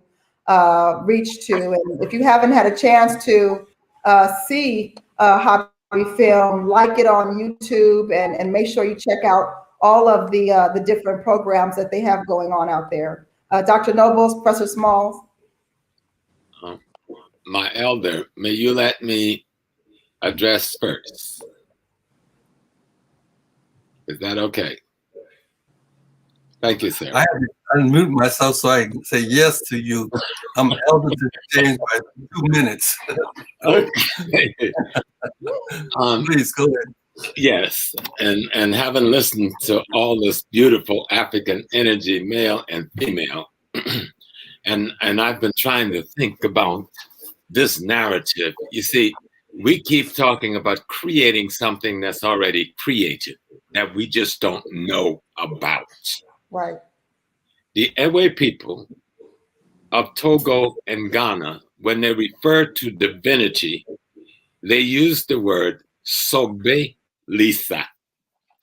Sobe Lisa means the totality of creation as the divine, including us. I have yet to find an African culture that doesn't mean the same thing when they talk about the divine or what we call the divine. And let me break that down. If we go all the way to ancient Kemet, we see all of this stuff about stars and moons and constellations and mathematics and geometry and astronomy and astrology. What the heck are they talking about? And what they're talking about is our place in the universe. And over hundreds of thousands of years of investigation, observation, and contemplation, they came up with a blueprint. That's called African culture. And if we think we're going to create a new narrative without referring back to that, forget it. You're just having fun. Okay? If we think we can build a new African world without referring back to the world as Africans ancestrally saw it, you're just playing with yourself. Our ancestors have left us a formula. They have left us a blueprint. Now we may have to, as one of our younger brothers said earlier, we may have to drop some of that because they may not be useful for today. But I guarantee you most of it will allow us to innovate to meet the challenges that we are faced with today. But there's no way you're going to build a car without a notion of what a car is. There's no way you're going to fly a plane without a notion of what a plane is. And so this concept that we're looking for is already in place. Our culture, let's throw the word Africa out for a minute. Just throw the word out. Whatever our means, that culture is the culture of the universe itself. You know, when someone says, "Oh, God creates," how can God create without the womb of a woman and the sperm of a man? So you're not separate from what we call the divine. You're an aspect of it. You're that aspect of it that creates. So our ancestors knew these things, and they took the laws of nature and the laws of cosmology and create the laws of society. And if we could just spin back to our musicians in the 18th century, there was two avenues that white dominance, destruction, and death. I don't call it white supremacy because they're not supreme to anything. White domination, destruction, and death in the United States allowed us two avenues to express our African selves. One was through religious institution, which we call the church, and the other was through music. When John Coltrane is on that horn, he's having a conversation, and much of the methodology he's using is linguistically African. Check it out, and you'll see the inflections and the intentions. He's speaking in African language, and he's being responded to. You can go to Africa today, and they can play a drum that speaks the actual language. All right? We didn't leave that in Africa. We brought it here. And we hid it in the music and the church and forgot what we hid and where we hid it. And in order to understand what we hid and where we hid it, we've got to go back and study what it was before we had to hide it. So that's the point I want to bring into play. When we talk about creating the narrative is already created. We've got to modify it given the circumstances and conditions we find ourselves in. But we've got to learn it in order to modify it. So we have to learn the culture, learn the history, modify it so it applies to us today, honor and appreciate that which we are connected to, and start building towards the changing of what we've been dealing with since 1619. Dr. Nobles? Yes, I think that I hope and pray that this kind of conversation continues. That this is not a show. This is not a movement. This is a movement of our intellectual trajectory. And I use intellectual to include both scholar and artist. And I'd like to spin off on James's notion of we're not creating a new narrative. We are rescuing and refining what we brought to the world as divine human beings. I want to suggest that we also take the responsibility for naming what we do, because in the naming of it, you capture its nature and you give permanency to its history. The idea of an oath is something I want you just to contemplate. I would suggest that the Black African artists and scholars take an oath. And the oath would be that we declare that the fundamental task and challenge of the African-centered scholar and artist is to defend and promote the interest and image of Africa and Africa's children, wherever they are, by understanding the past, the present, the future of our story. We need to know that story, as James talking about in terms of our past. We need to know how that story has been refined, in some places mutated by the present. We need to know that story by imagining what it should be going forward in the future. I have tried to boldly declare that the narrative that we've been infected by, I'm using that language as Hawthorne suggests very carefully. The narrative that we have been infected by is called a Western Grand Narrative. It is a Greco-Roman, Judeo-Christian, Arabic story. And you see it in their biblical teaching, you see it in their art, you see it in their scholarship. I want to offer an African grand narrative that I'm calling gingerly a Kemetic, Nubian, Bantu, Congo narrative. Now, what is that story that Kemet, Nubia, the Bantu, Congo left us that we now can rescue? And it seems to me that narrative, that Kemet, Nubian, Bantu, Congo narrative, says something about our mindscape that is for me the rooting stock for our narrative going forward. It's an intellectual mindscape, like landscape. What are the contours and the construction of how we think? As Tico was talking about, we have to think about these things in a very deep way. I suggest that the components of our mindscape, an emphasis on we, no more me, an emphasis on we be. Think about that for a moment. We be. If we don't be, nothing else be. We can't contemplate, we can't create, we can't do nothing if we don't first be. And then in being, we acknowledge in the Kemetic, Nubian, Bantu, Congo narrative that we be divine. We be divine spirit. We be energy. We be force. We be power. So this energy vibrating as beings then expresses itself, and here's where I want to give a list. It expresses itself as a commonality of mindscaping that emphasizes commonality, centeredness, transformative, being transformative. How do we create the new from the old? How do we create something that never existed before? When Miles Davis and John Coltrane and Charles Jodbury Parker and Thelonious Monk played their tone, it was a tone of vibratory energy expression.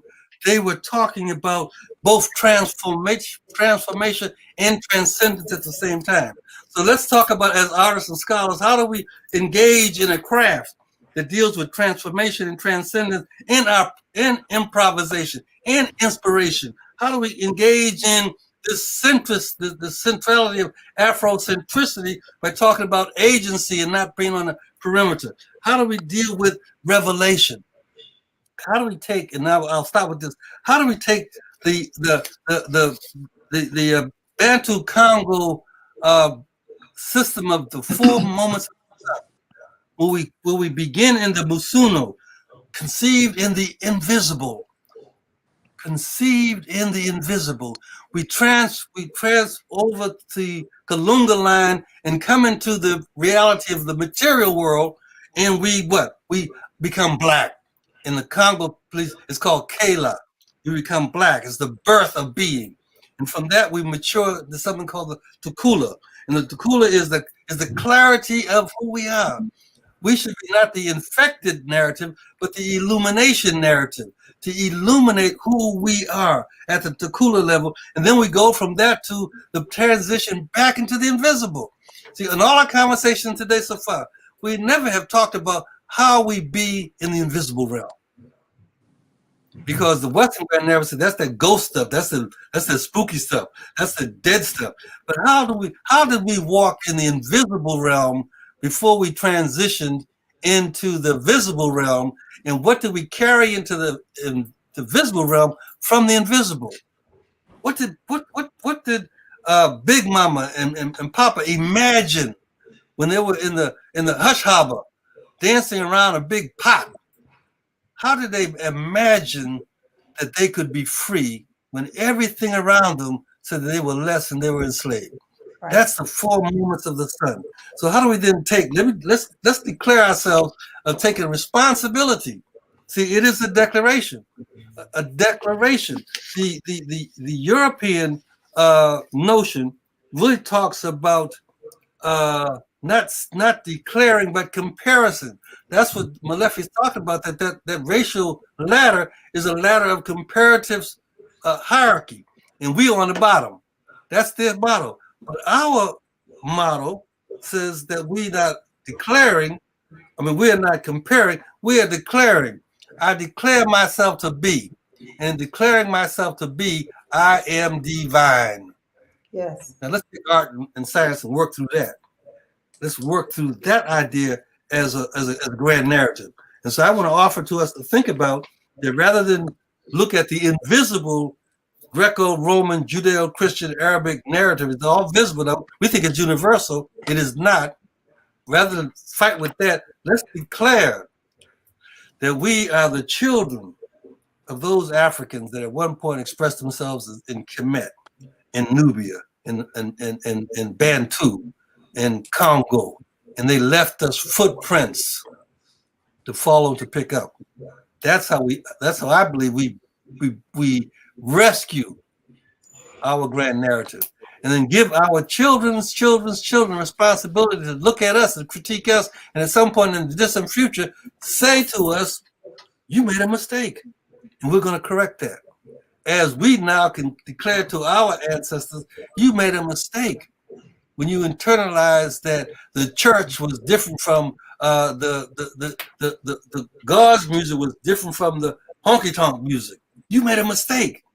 You couldn't see that the songs you sang in the church are the same songs that our ancestors spoke as they looked across the yard and saw this fine sister and said, I'm gonna go my way. I'm gonna go my way. We whispered our mystic memory. We whispered our mystic memory, and that's what brought us forward out of slavery. Let's take our grand narrative. Let's rescue it, name it, and then build upon it as we take our craft. My craft is scholar. Hawthorne's craft is art, but that even separating those is an error, because in our narrative, I am the artist, the scholar, the priest, the plumber, the farmer, all wrapped up in one. Right on. They made us divide ourselves up. So I said, I can only be a farmer. No, when I do my farming and I do some farming, I'm being God. When I do my farming, I'm writing poetry to the collard greens. That's what I want to do. Back our narrative. I think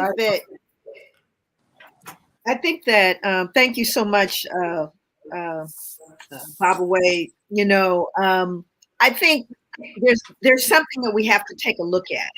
One, I'm looking at the screen. I heard this brother speaking to us about his experience in Africa in that space.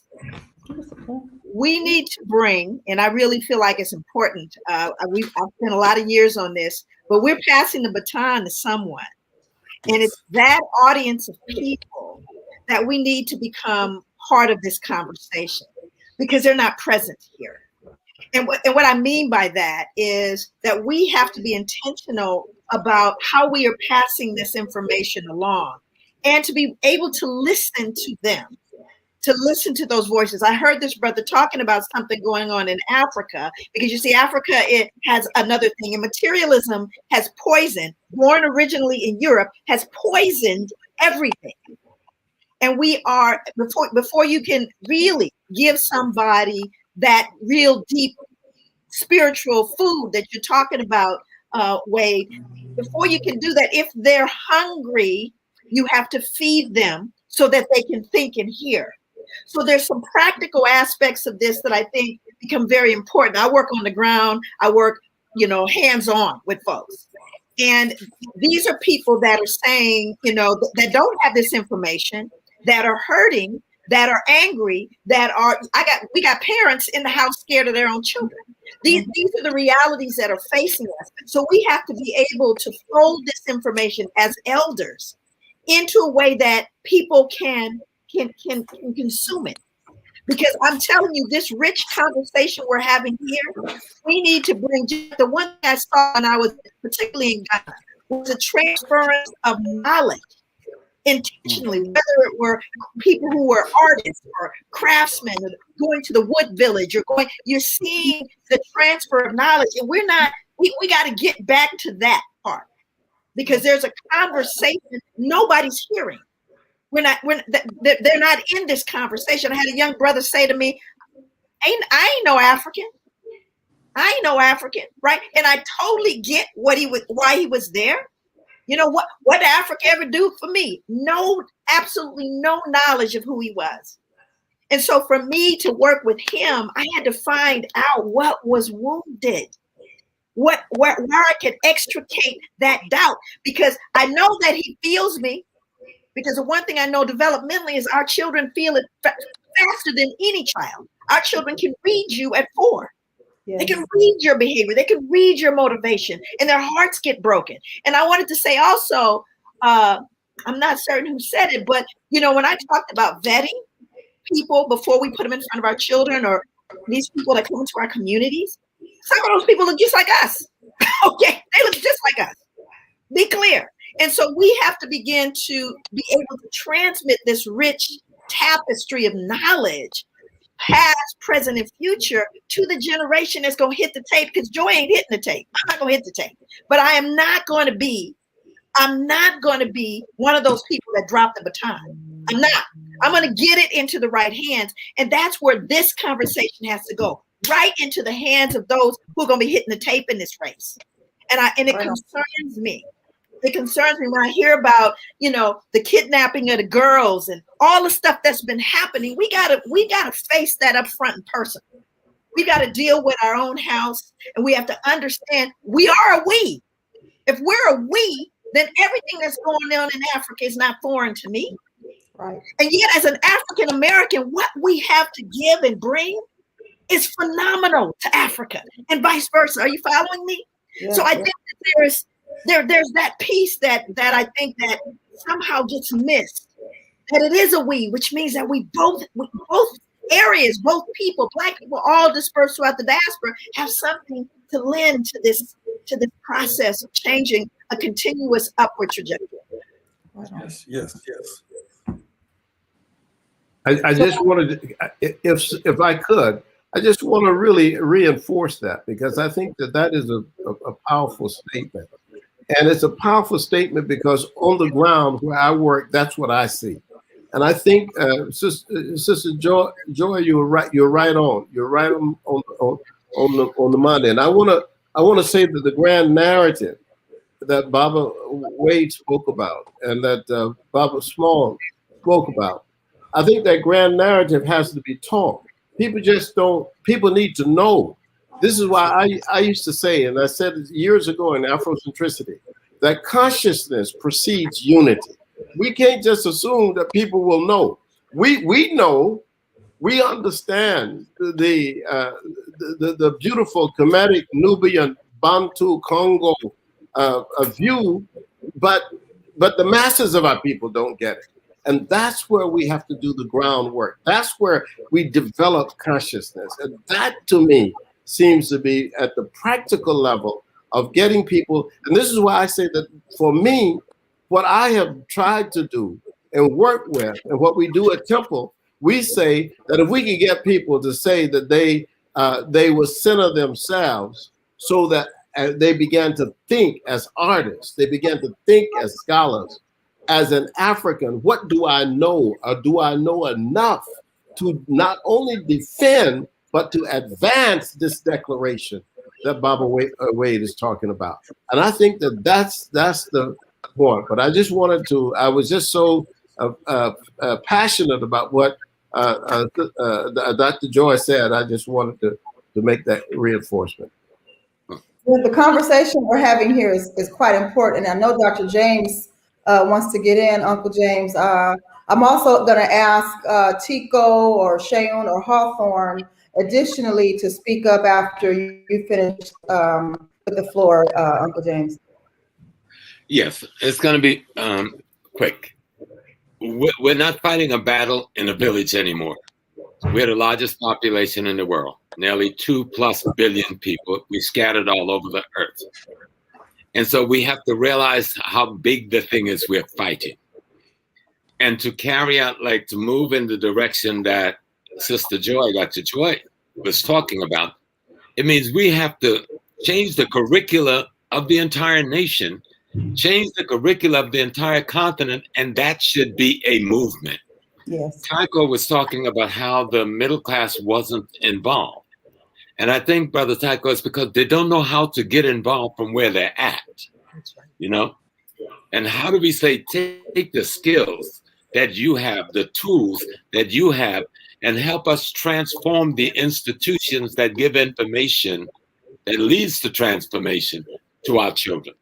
That we can't say we could teach them Black at home, then send them to school for 8 hours to be brainwashed by somebody else and traumatized. We've got that school is our school.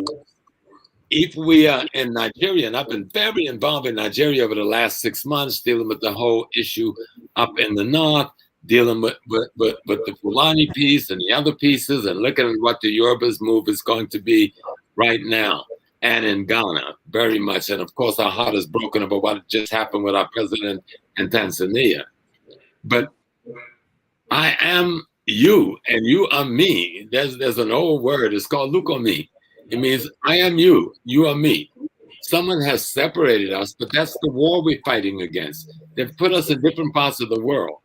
But everybody on this webinar today contain the same collections of genes as one another. We are not separate gene clusters. We are the same family of people growing up in different socialization process, but that socialization process where we get our values, interests, and principles is being manipulated by the enemy of the group. And we're talking about creating a narrative that will change the socialization process, the tools and the direction of that socialization process. And we have to see it at the big thing it really is. Right on. Thank you, Dr. Smalls. As usual, your points are spot on. Brother Seun or Brother Tico, Brother Hawthorne, if you want to jump in, maybe after Dr. Noble, he has to. Oh, Hawthorne, you coming in? I could wait for them, but I do want to make a comment.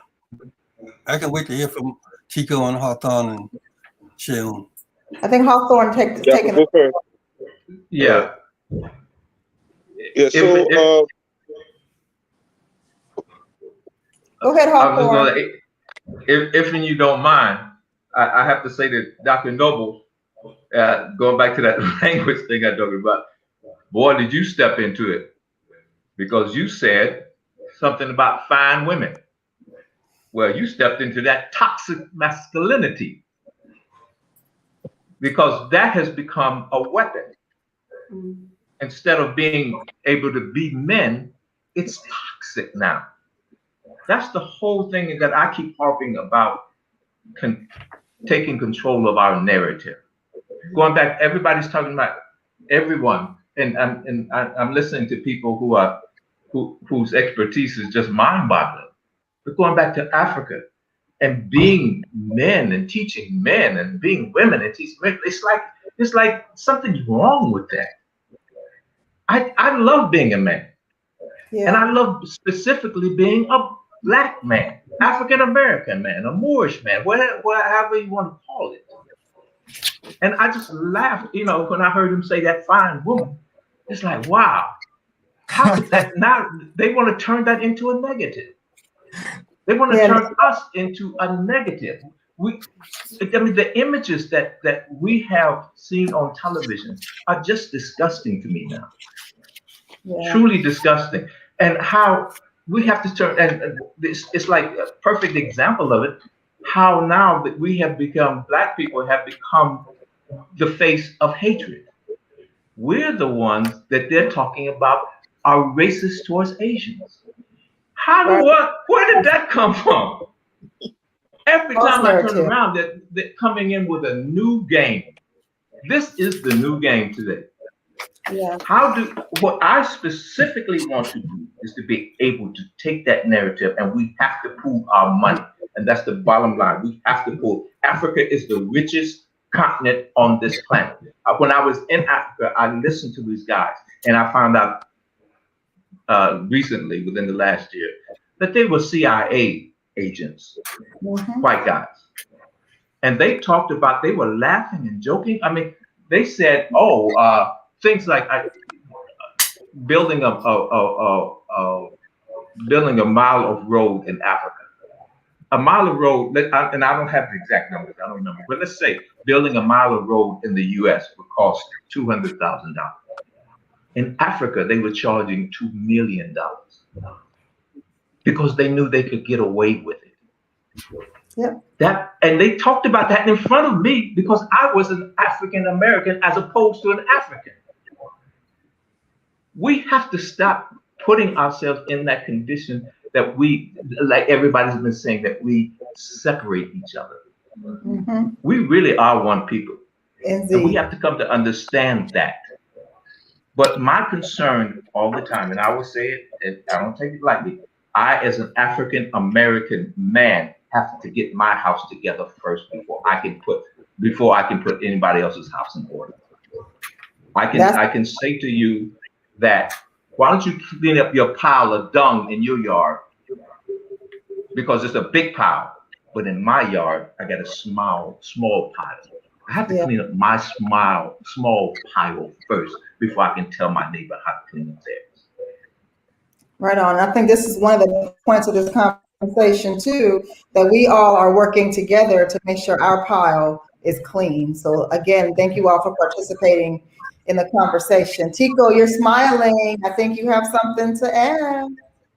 You know, one of my concerns about coming on a panel like this, for my ego, was great, because I'm like, oh wow, they're inviting me with all these amazing minds and scholars and beautiful people. But that each one of us could do a 5-hour dissertation on our own. And before I go any further, Dr. Joy, how do you pronounce your last name? DeGruy. DeGruy, thank you. I think I was maybe one of the people who was going to say Dr. Joy because I didn't know the correct pronunciation. Thank you. It's not my real name anyway, so. And I enjoy your work, by the way. Has anyone heard of the name Leos or Scipios Africanus? Yes.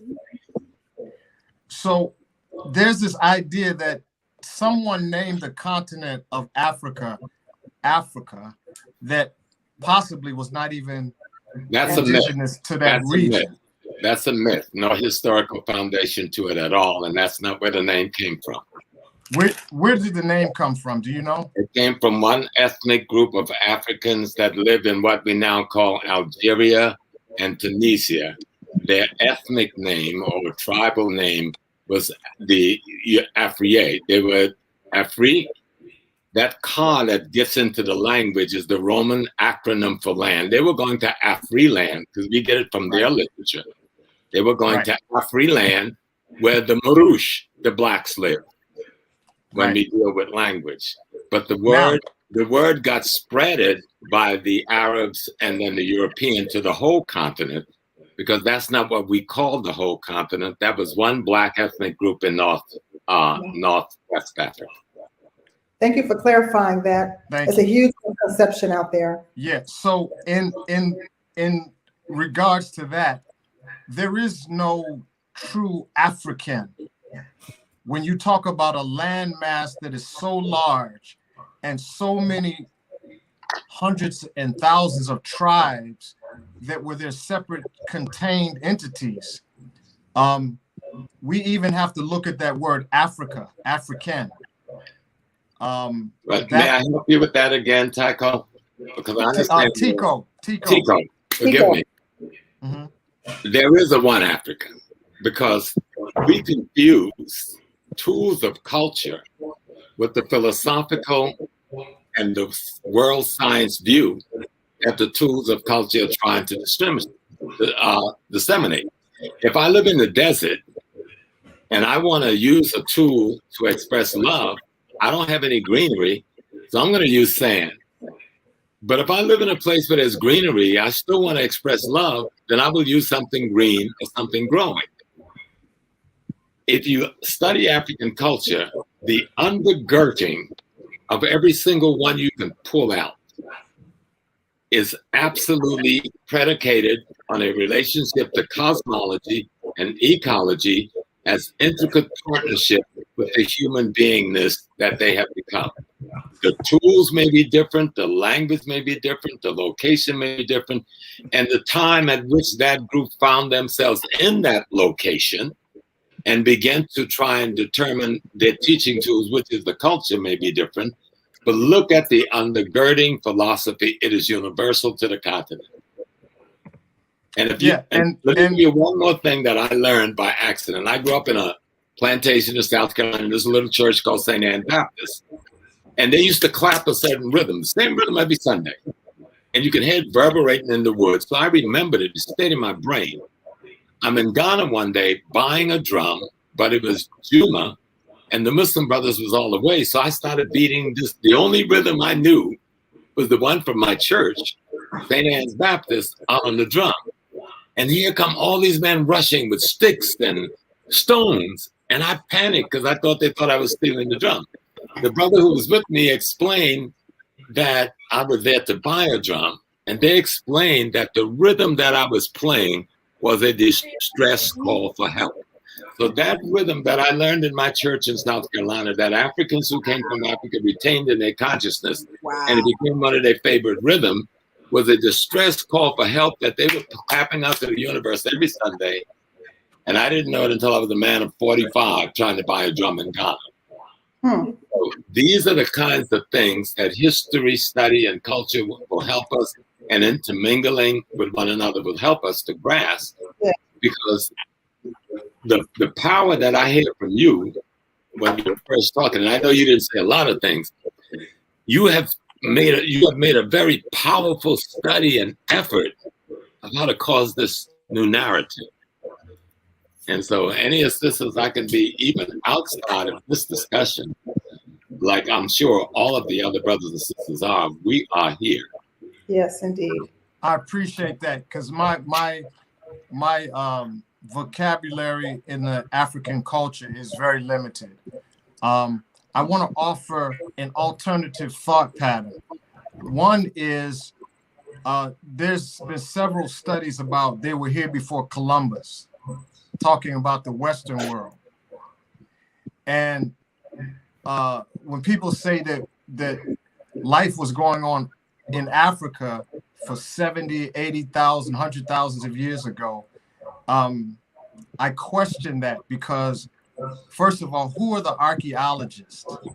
When I look at most of the archaeologists in the world, even Wallace, what's the guy, Wallace Budge and people like that, when they discovered the Metu Neter and the hieroglyphics, and they began to decode the Egyptian language, the Kemetan language, a lot of times that wasn't even our, quote unquote, our people doing it. So I say that to say that I'm looking for a conscious world. I live in California. I live in Los Angeles. I lived in New York. I grew up in DC. I grew up in an era where integration was very prevalent. I had Koreans, I had Asians, I had whites, I had Latin Americans. And so my world is very a smorgasbord of human dynamics. And I learn from everybody when I can. The metaphysical world, when I got into the metaphysical world, it was full of brilliance from around the globe. So I'm a person at my age who is not defined not only by the Caucasian race, but I'm also not defined by the so-called African race. Now that may sound like an affront to anyone who is quote unquote Afrocentric or Pan-African or whatever, but I am looking for freedom. And that means freedom from the Igbos, from the Egyptians, from the Chinese, from the whites, from the blacks. I don't want to be stereotyped. I got into a thing with Zetha the other day when she was saying, well, you're in Hollywood. She and her sister was saying, you're in Hollywood, so you should know blah, blah, blah, blah, blah. And what is the gay agenda and blah, blah, blah. I'm like, wait a minute, hold up. These labels that we stick on people, just because I live in Hollywood and I've been an actor, I'm not in agreement with everything that goes on with anybody, even my own mother. My mother said, if you would be a lawyer, I would do everything I can to help you. I said, what gave you the idea that I want to be a lawyer? Was it my saxophone I was playing? Was it my drama class? So I'm looking for freedom. I'm not looking to be American, African, or any paradigm that another human is trying to put on me. And I'm exploring that world right now. And it's very beautiful. It's very frustrating, because to have your own thoughts is a deep thing. And to want to contribute to other human beings in an open manner is a very challenging adventure. And I'm loving it because think about it. We're on this planet trying to figure stuff out, and we're bringing great minds together to do it. So I can learn from everybody here, but I'm not limited. When I play my djembe, my African drum, and these traditionalists come at me and say, it must be played like this. Sometimes I play with gloves because my fingers get hurt so much. And they tell me, oh, no. That's sacrilegious. You can't play with gloves. I'm like, no, thank you. You do not define me as an artist. You do not define me as a person. I take this instrument, I take this object, and like one of the great jazz musicians, Rashawn Roland Kirk, put different instruments in his mouth at the same time. Like Jimi Hendrix flipped the guitar upside down and played it. I'm not defined by my history, nor a perceived future that has stereotyped me as an artist. I'm not an artist. I do art, but I'm not an artist. I'll stop right there. I think your points are powerful, but I'm getting some requests to get in the conversation. Dr. Nobles, can you hang on for 1 second? I want to bring Dr. Cheryl's in. She has Dr. Cheryl Grills in. She would like to make a point. Thank you. I just want to go back to that original question about what are the necessities to walk in the world being well and whole. And I want to offer some recommendations in that regard. And I'm going to offer 4 just for brevity's sake. One is that we need to do some deprogramming. That work is necessary. That will get to some of the consciousness that was referred to earlier in our conversation. And that deprogramming requires that we almost need to like mass Saturday schools across the globe where we are retraining and reteaching ourselves our truth. Secondly, we need to heal, and I'm going to come back to that. Third, we need to clarify and solidify our values, right? Our values should be the foundation on which we stand, and they guide our behavior and our interactions with each other. And then fourth, with intentionality, we need to practice Ubuntu. So very quickly with that deprogramming ourselves, we need to do that so that we can walk in the world divorced from the lie of Black inferiority and white superiority. With that awakening, we have to do the healing from the wounds of white backlash and frontlash as we try to navigate white domination and oppression. And then in terms of the clarifying and solidifying our values, our ancestors and our cultural heritage have given us a very clear roadmap of values, and they've presented it to us in multiple ways.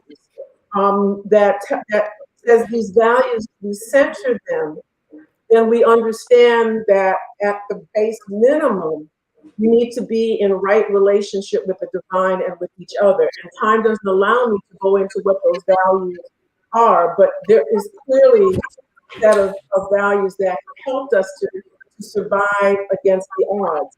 And then the last piece about, with intentionality, practicing Ubuntu. Ubuntu, which is community, right? It's cultural instruction that we should be committed to being in good relations with others and committed to the well-being of our community. It's about justice within our communities and with others. It's about the active protection of people. It's about reminding us what is humanity. And if we do not protect the humanity of others, we fail at being a human being. And so as I close on this point, you know, if we understand these different pieces that we operate, and if we understand the centrality of values grounded in Ubuntu, then we realize something very fundamental, that we are each other's medicine, right? And there's actually a Wolof from Senegal, a Wolof saying, Nit Ntayi Garabam, which is a person is the medicine of another person. And we need to be able to think about everything we do from the vantage point of Ubuntu values, centering who we are, unencumbered by what has happened to others. In fact, we might want to think about it as freedom, as Shonda Prescott Weinstein in her new book, which if you haven't gotten it, you need to go get it. It's The Disordered Cosmos, a journey into dark matter, space-time, and dreams deferred. She is one of a handful of Black female theoretical physicists in the world. And she says in her book, she says, freedom looks like choice making without having to consider so many others when I make those choices. It's a deep cry for space to self-actualize, to not always be stuck in survival mode. And so as Brother Tico was mentioning, he wants to have the freedom to define for himself, which is absolutely fine.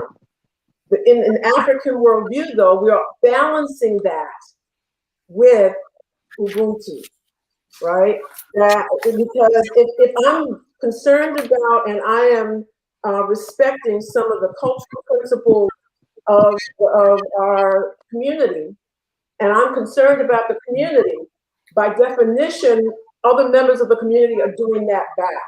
And so that my individuality will be allowed expression and will be respected in that regard.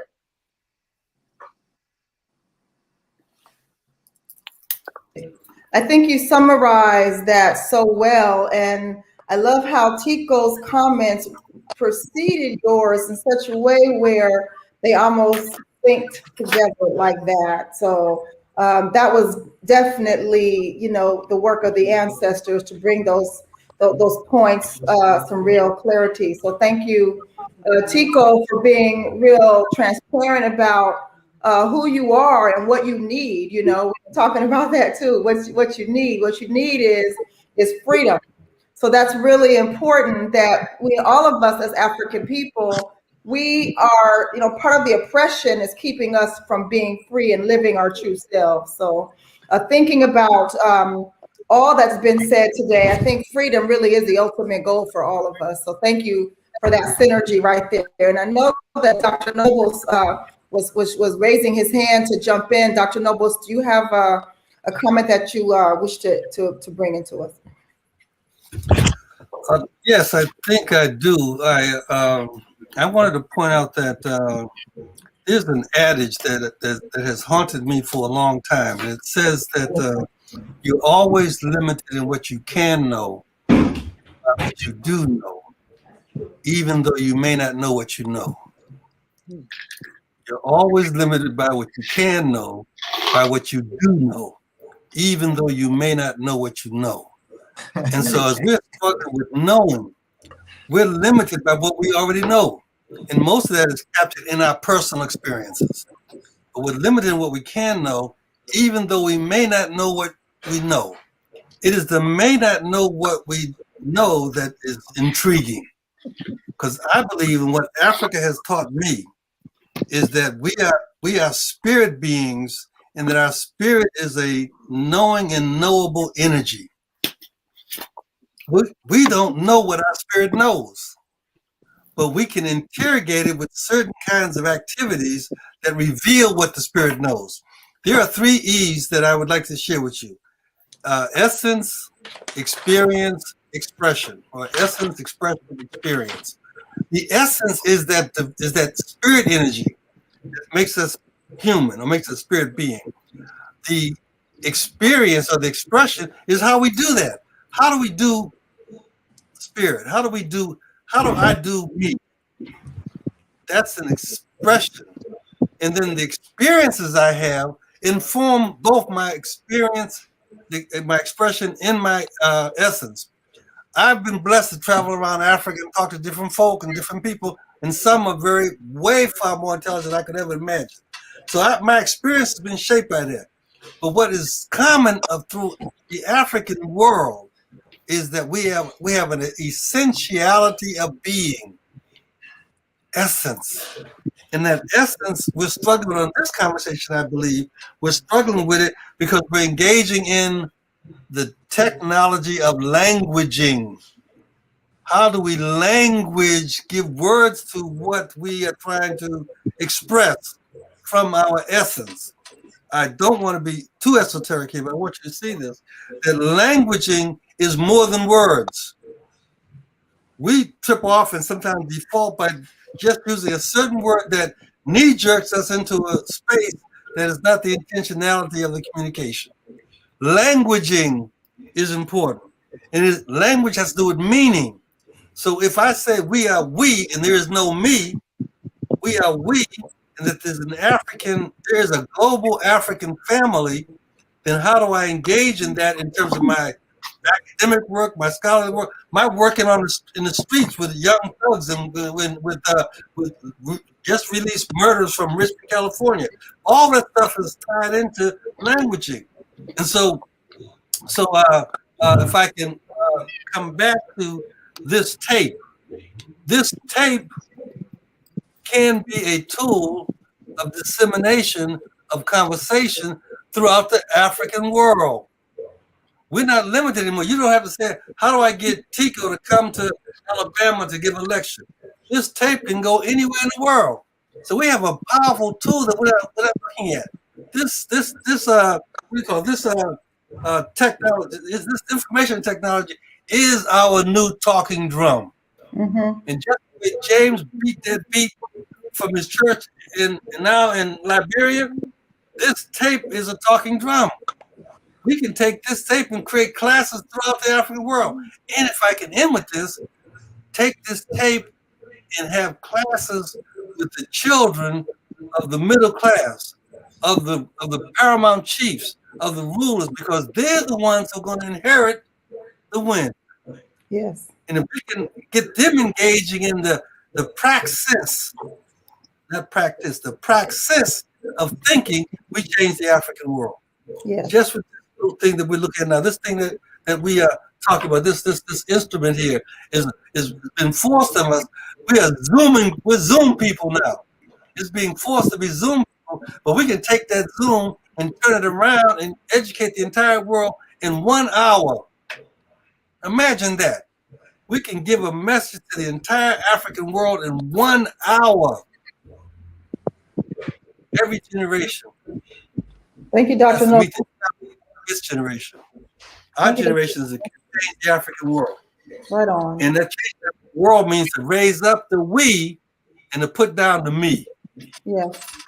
One of my favorite quotes from Malcolm X is, even illness becomes wellness when we replace the I with E. And that's so critical here now, because we're talking about how we look at each other as individuals, and that's part of what needs to be changed as well. So thinking about wellness, we absolutely, in order to heal the illness, have to think about us in terms of we. Jason Ryman, I see you out there saying we be. Yes, we be, we be. Dr. Nobles, can you speak a little bit about that we be? And I would like, after Dr. Nobles speaks, for Brother Seun to come in with some words before we move on to Dr. Asante summarizing some of the discussion we've had today. Excuse me, Zetha. Baba Nobles just said something about language, and Sister Cheryl said something about language. And before we move on, I have to interject this, if I may. Please go right ahead. When we tell someone definitively what their reality is, and we use words like what you need to do, there sometimes is a knee-jerk reaction that we feel that puts up a defense. Because when you tell a person what they need to do, the subliminal message is that they are wrong and you are right. And you and I are beginning to study this nonviolent communication, Zetha. And one of the things is that we subliminally label each other. So if I tell you what you need as a woman, there's a little internal thing that may go off in you that says, who you think you are? You a man, you don't know what a woman needs. So I think we need to I want to offer that when we suggest things, we suggest it in the spirit of offering and ask the person, are they even open to an offering? So if I'm reading somebody's script that they wrote, I have to ask them, are you open to reflection? Are you open to feedback? Because once I tell a person what they need to do, I am now stepping into the authority position, and it can be seen and felt as oppression. So I just want to put that into the conversation, and if that rings true for people, to start to look at the language of, I'd like to offer. Yes. Thank you. Thank you. Yes. Powerful. Tico, you're absolutely right. And if I recall, my parents, my father would not say, you better do this. He'd say, if I was you, I would think about this. That's an invitation to consider another way of looking at it. And I think that's the thing that, Tico, I'm hearing you saying, that we need to take the language that is always invitation and not condemnation. Always invitation. So if I were you, I would consider that this we is more powerful than the me, because I have learned some languaging that represents that. I have learned from the Congo, from the Bantu Congo, that there's a word called Zola, Z-O-L-A. And Zola is a word that translates to love, but it's not the word translate, it's the meaning. The meaning of Zola is the principle that activates our self-healing potential. Now hold that in your mind for a minute. Zola activates my self-healing potential. So when we say love, look at what old folks do. When people get sick, old folks will come to the room and sit up with them in love. And their presence was an activator of physical energy to change the spiritual knowing of that illness. You follow me? So Zola activates the self-healing potential. But Zola can't work if I'm a me. Zola only works because we are we. Because my health energy, my love, activates the connection to you, and what's between you and me, what's between you and me, between that is we. Right on. It is the we. It is the we. And I would, if I was you, I would consider that we need to rescue our grand narrative. We need to rescue the language, not language, but the languaging. See, it's not a noun, it's a verb, it's an action. The languaging that communicates meaning, that will heal the African world. I know. I just want to say one more thing. I know that real quickly. I just want to say that we are not a monolith as a people. We have differences, and we can coexist with those differences. We need them, in fact. Yes. And so I think it's really important. I'm loving this because this is the trajectory. We need to understand that we can come into this conversation. African principle is diunital, the union of opposites. But we're in this society, we deal with dichotomy, either or. And if we're going to stay true to that African principle, we can unite the opposites, hence jazz. Yes. I mean, that is the union of opposites, and we can do that. And I think we need to hear all of those voices. I'm excited about the new thinking that's coming out from our young people who are going to be the leaders after us. And I welcome it. I welcome those differences. We have to be able to still stay together with the differences, if that makes sense. Absolutely, it makes sense. And I think it's important. You know, we have to honor each other, and we absolutely do not have to all be the same. I think in our attempts to be same is when, you know, we as African people, we fall off because we can't be the same. We have to bring all of our grandeur and all of our beauty and all of our difference and all of our ideas into the table. And, you know, diunito is a brilliant way of putting it. So thank you for that. At this point, can I say something real quick? Absolutely, please do. I just okay. I'll bring you in. You know, Hawthorne. I just want to do something concrete. You know, the conversations is one thing, and I've been sitting here listening and learning myself. But people always say, man, well, what can we do? Well, I always just say simple little things like, if you have a black business, if it takes you 5 minutes extra to go to that black business, go to that black business and support that black business. Yes. If it takes you an extra 5 minutes, you know, and if you own the black business, treat your customers like they're kings and queens. That's right. Because nobody's going to take the extra 5 minutes if they don't feel like you're treating them right. That's what you can do. If next door there's a child that's hungry, please feed the child. Please. Because you don't know because that child can't go to school and learn if he's hungry or she's hungry. So feed the child, because you don't know if that child can grow up to be the person that cures AIDS. Yeah. I'm not asking you to be Malcolm. I'm not asking you to be Martin. All I want you to do is do your little bitty part. Yeah. That's all you can do. You know I said what I've done in the past, and I believe, but this is what I live my life by. And I really mean this. I don't be free till you be free. And I go around the world, no matter where I go in the world, people know me. I've stopped football games. That doesn't mean anything to me. What I love is I want my people to be free. That's what I care about. I don't care about anything else. Money, cars, all the rest of that crap means nothing to me. My brother passed 2 days ago. My older brother.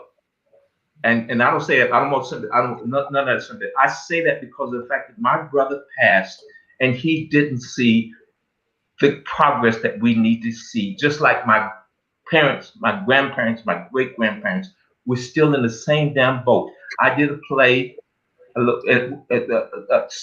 or 5 months ago in which I played Frederick Douglass. And it's a play about the meetings between Frederick Douglass and Abraham Lincoln in the White House. Frederick Douglass is saying the same words that we say today. That's a damn shame. 160 years ago, and he said this to Abraham Lincoln. He said, "My God, we have lived by your side for 2 centuries, and you are still as ignorant of who we really are as ever." Is that not the same thing we're saying today? Mm-hmm. Yes. Just do your little bitty part. That's all I care about. Thank you, Hawthorne. Your point is huge. If we all do our part to love and support each other, you know, we can really move mountains. You know, we concentrate a lot on destruction, and we should start working harder on building and growing each other. Brother Seun, I know you want to get in here, so please, sir, the floor is yours. He may be having a little bit of a lag. He's connecting with us from Nigeria. Okay. Here you go. All right. The floor is yours, Brother Seun. Yeah, I just okay. I mean, I just wanted to contribute. I mean, on the idea of freedoms, you know, because living in Nigeria, I see clearly that Black people all over the world, all African people, we are actually very free. We are free to be as un-African as possible, and we are all free to self-destruct. Mm-hmm. I mean, the more un-African things you want to do in this world as a Black person, the more freedom you are given. I mean, the more anti-African rhetoric you want to spew, you are free to do that. There's no repercussion, no stigma, no sanction, nothing. Especially from the Black majority. The African majority actually embraces your negative message to them for some certain reason. And I think this is because, you know, we live in a system where the first experience, one of the first experiences we have in this system is that we were commodity. Mm-hmm. And even if it is no longer appropriate to sell Black people, it is only those things that can be commodified about us that we must respect. So if those things about African people cannot be commodified, especially those aspects of our culture, so they can take our fashion sense because our fashion aesthetics can be commodified. They can take our sound, they can embrace it because it can be commodified. But those things that truly make us what we are, who we are, to live for the many, not for myself. It is easy to be a me in this world today, especially if you are Black. I keep telling people, you know, it is difficult to be we if you are Black, because there's so much baggage. And I feel that that is truly where we must go if we want a new normal. If we don't want to go back to the old normal as motherland people, what we now must embrace is that baggage that comes with being a we, to begin to face that huge task of unraveling all of that, because this is our duty. It is what we are responsible for as those of us today that are lucky as motherland people to be able to afford to be on this webinar today. For me to see on this panel is not something all African people can do, even if they have the intelligence that I have. If they cannot afford this data, and data in Nigeria is more expensive per capita than anywhere else in the world. Mm-hmm. You understand? About 10 gig of data in Nigeria is about $6 for about 10 gig of data. And minimum wage is about $80. So do you see how expensive data is? But we find many of the leading Blacks today are willing to give us this seat on the table narrative as the new normal. That if Blacks, if Africans can get into the doors of these government institutions, these white domination institutions, these corporations of exploitation, that can be our new normal. But what a seat on the table simply means to me is that we are willing to go and save this institution. We are willing to use our talent to save these corporations. Because what we are doing there is that we've acknowledged that they are toxic. We have acknowledged that they are backdated, they are backward, they are exploiters, they are oppressors. And we want to go in there and use our talents to save it. That's all I hear when I hear a seat at the table. But we are unwilling to give our people this same leeway. To say, regardless of the baggage that is in the Black community, in the African story, we as motherland people with talent, with education, with intelligence are willing to go and have a seat at that table. That is where everybody suddenly wants to be free. You know, suddenly, you know, we don't have to be defined by what people think. And, you know, these are easy cop-outs for me. We have to face it all if we want to face it all. There's no half-stepping, as my brothers and sisters in America will say. We cannot half-step to this. We must be willing as motherland people to say, regardless of what it looks like, regardless that many Africans, because we forget that Africans can be oppressors too. Mm-hmm. We forget that many of the Africans that make it out of Africa into the diaspora are oppressors, children of oppressors that look down on all Black people, not only African Americans. So when they engage with the African American communities, and for some reason, the African American community want to engage with these oppressors too, because they think they are the rich Africans. They are the sign that, oh, Africa is not all about suffering. You understand what I'm saying? It is the narrative out there about our people is quite confusing. So we don't understand that many of the Africans we engage in, many of the celebrities that we engage in the diaspora as Africans are oppressors. So if you use those people as the yardstick of judging other Africans, that, oh, they don't care about African Americans, they talk down on us, but that's what they do to us here. That's why I started off before I got cut off. You know, my lines here are tapped. I'm not even kidding. My internet is tapped. Everything is tapped. Every time I'm doing something like this, everything is going off. You know, that's why I started before, to let everybody understand that we, the people, not the oppressors amongst us, you know, not the Meghan Markles amongst us who will go and marry into the British royal family and say, I didn't know they were racist. Really? Or you just believe that they were not going to be racist to you. So she wanted to be free. Meghan Markle is a good example of this free talk. She wanted to be free to be herself, free to be in love. But as African people, the pledge we must make actually is that we are not free to do what we like. We are only free to take into consideration the journey of our people to where we are today. And everything that entails. That is if we cannot be free to do that, then we are not truly free. You know, so that's what I really wanted to add about that. But see, brother, the moment you tell somebody what they can and cannot do, you become another oppressor. That's right. I don't care. See, our situation as motherland people, we must understand that we must be willing to listen to each other's advice. That's right. Yeah. If I tell you, listen, I don't. Yes, I think what you're doing is. Let me finish. If I say I think what you're doing is not appropriate, you must not see it as an affront to your humanity. If we are still in that space, then we cannot move forward. If I'm not willing to listen to my brother's criticism of my action and not see it as a criticism of my humanity, then we cannot be a we. You understand? I get you. I can and I will always tell my people, this is what I think we need to do. It is appropriate for my people to tell me, oh, we disagree, because if you feel that you cannot tell me the reason why you disagree, but you just want to accept it as an affront, then that is on you. You are not in my movement. We are not moving in the same way. We are not moving in the same pace, and we truly don't have to move with everybody. That's just the truth. That's true. That's another mistake we're making. Motherland people believe we got to move with everybody. We don't really got to move with everybody. You just got to move with those that move the way you do. Right on. Yeah. You know. Yeah, but without dialogue, brother, without dialogue and coming to a meeting of minds, so that I can understand where you're coming from.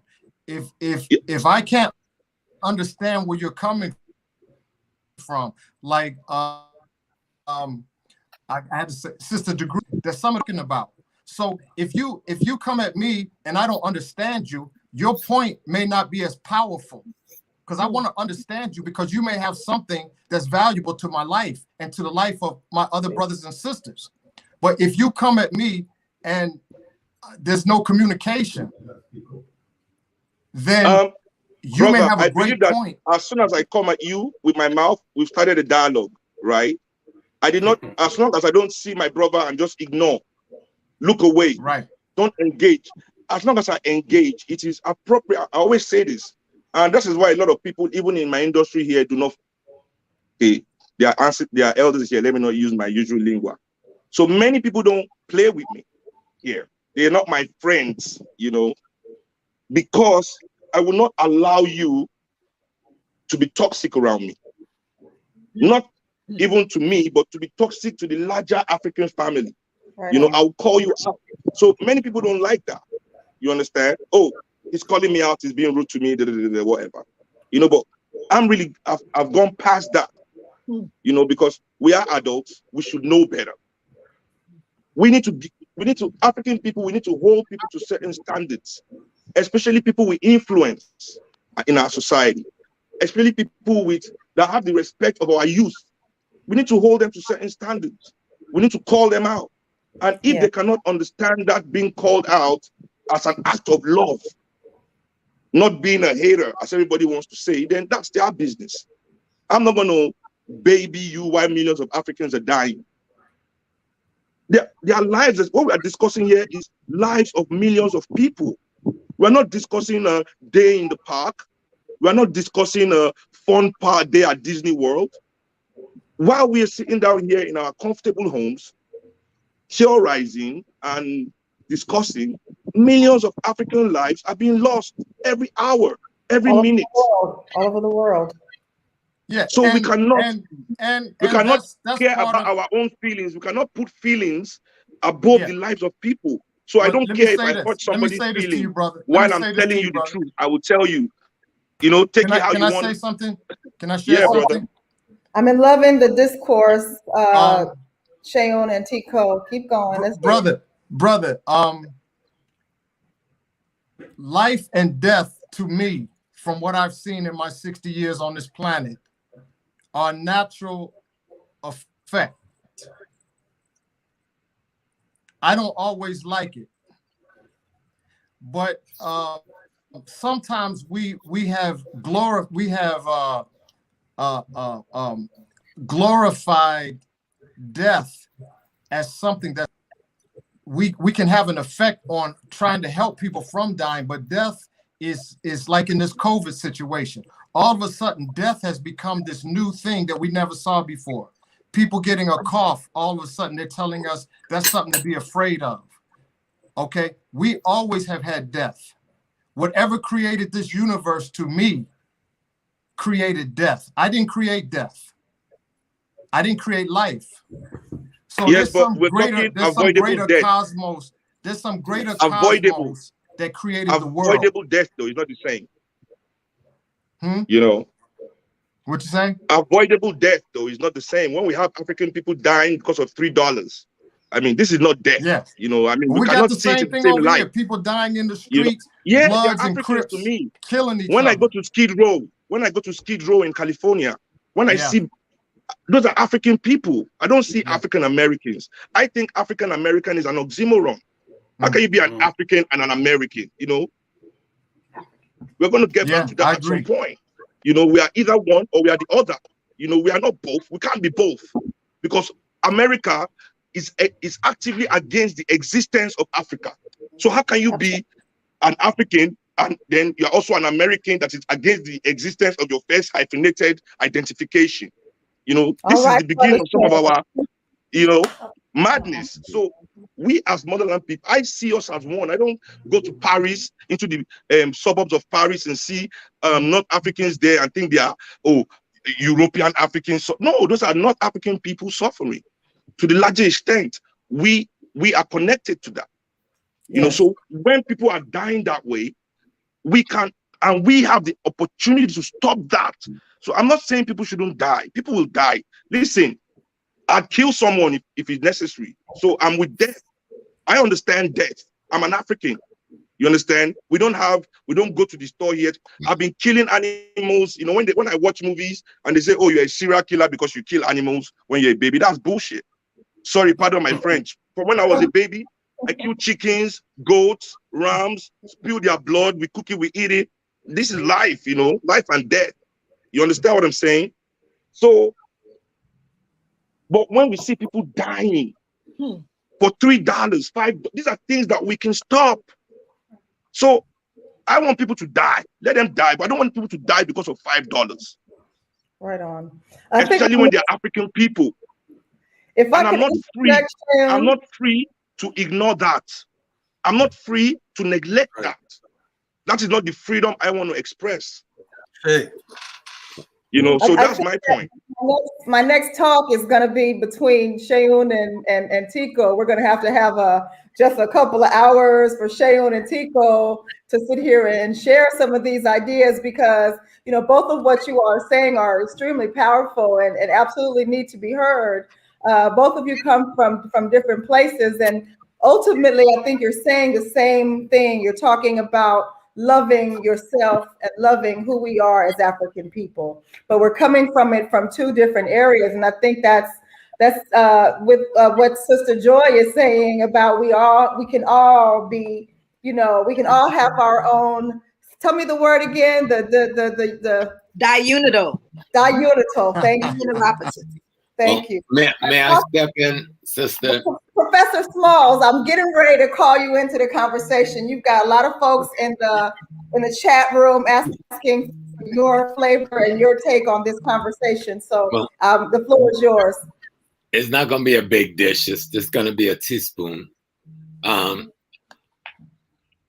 reason we call this critical talk is because the consciousness, the mind, the value, and the worldview that most of us possess came into being without an African component in its development.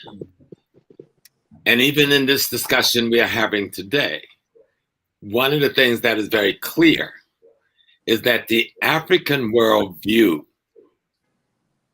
is not a critical part of the conversation. It is a reference point. We are referencing that it exists. We say it exists, but its substance is not at the core of what we are discussing.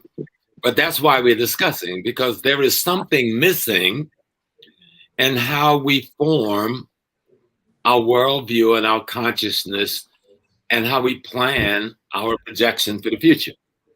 That missing thing, which sometimes we take so lightly, is the experiences of our ancestors.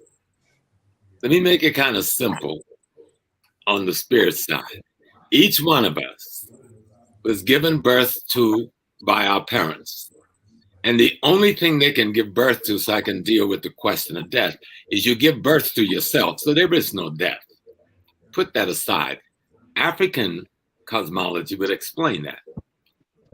When I give birth to my children, I give birth to myself as them. But that's me going forward. In an African cosmology, God is not separate from you. You're an aspect of the divine and as necessary for its existence as any other aspect of the divine. Consciousness is comprehending that. You know, if we look deep into, because at the basis of our discussion is, if we're going to make a real mental paradigm shift, the African component of that must be as readily available and accessible as is the European component of that. And so when I was listening to my two younger brothers, they were actually saying the same thing. Dr. Asa Hilliard told us, he left us with freedom, which is two Greek words, liberate and dome, to liberate your mind, right? It means to liberate your mind. And Asa said, God bless his soul, that freedom is to be shackled to your identity. Then the question becomes, what is our identity? It is not our geopolitical identity. It's not an ethnic identity, tribal or cultural identity. The identity we're talking about is our cosmological and ecological and universal identity. That is what is at the core of what we refer to as African culture. And that is the place we must get to when we get into these discussions, so that the African concept of conflict resolution is as available for use as is the Western concept of conflict resolution. I'm the best of my ancestors' genes, the latest version, and the highest tech model. When I give birth to my children, they're the best of my genes, the latest version, and the highest tech model. I'm simply something else Dr. Hilliard said before he passed by a few weeks.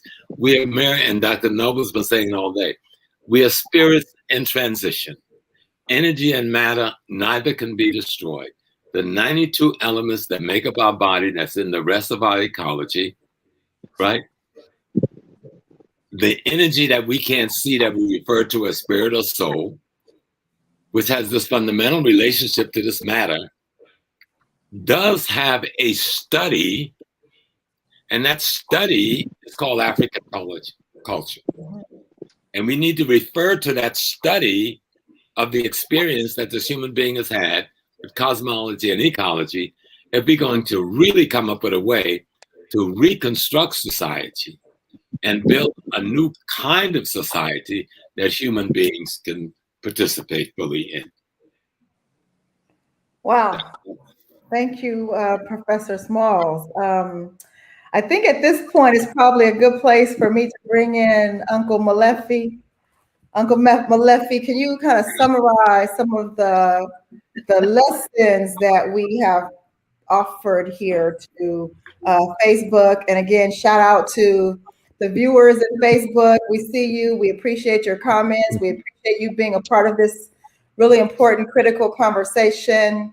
Not just those in the Facebook world, but also those on YouTube.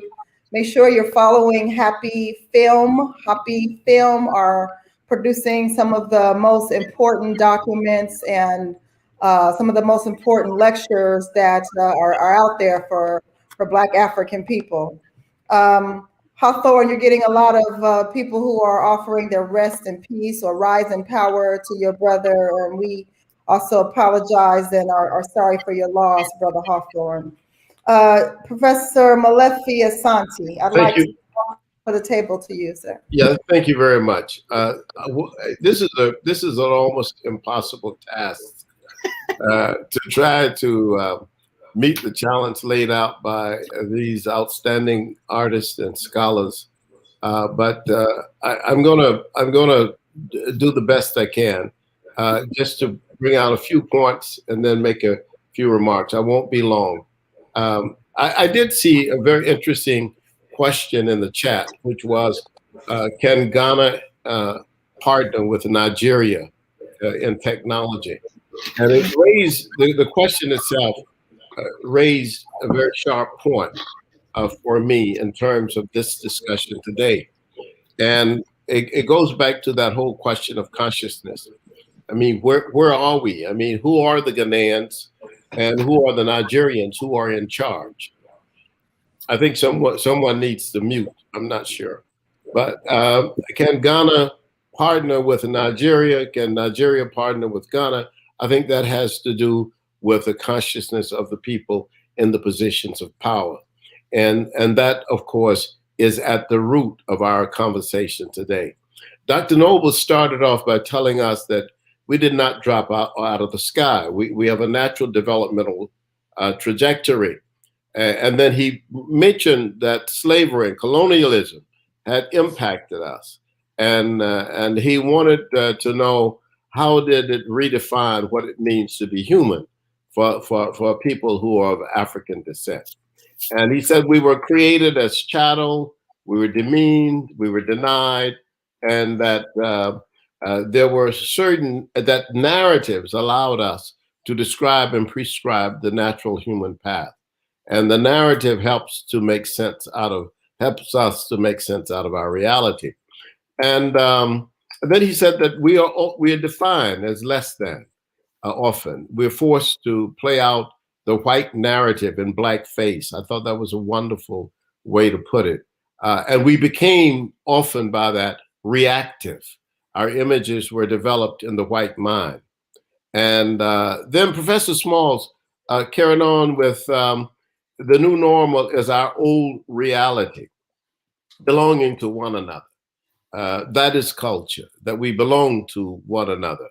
And that whites tried to cut us off from our spirituality, our education. And the core of our education was spiritual. And of course, Professor Smalls is very strong in the idea of the African sacred science of spirituality. There was a reference, I think, that both of our early speakers made to Frankenstein. And I always think that sometimes we have to remember, though, that Frankenstein was the scientist. He was the bad scientist who made the monster. Yeah, and in many ways, when we start talking about the evil creator now, in terms of the world that we have been born into, because basically when we were born, we don't shape the world we're born into. We come into the world and we find it already set up. Everything is set up, and not only is it set up in a physical sense, but also in terms of a mental sense and a psychological sense.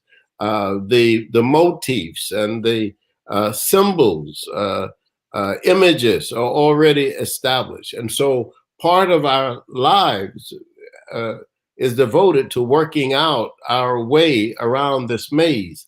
And this maze, even though it is not universal, it is promoted in a Eurocentric way as if it is universal, that a particular European group of people have taken the idea that their view is universal, that they are the universal humans, that if you're not them, then you are something that is less than, you're something that's negative. And that's where, I mentioned this whole question of the racial ladder, that perhaps what we don't realize is that to a large extent, the Western world, as well as the African world, people in South America, people in Asia, have taken into their psychological systems this whole notion of racial differentiation based on psychology, mental abilities, physicality, and so forth.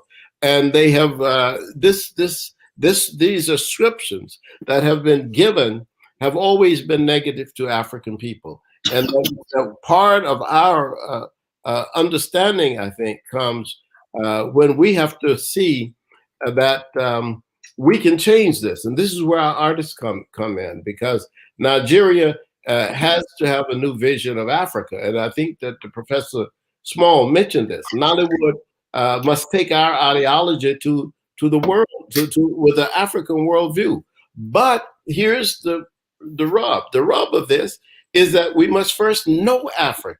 If we don't know Africa, we can't take any ideology. We can't take any view.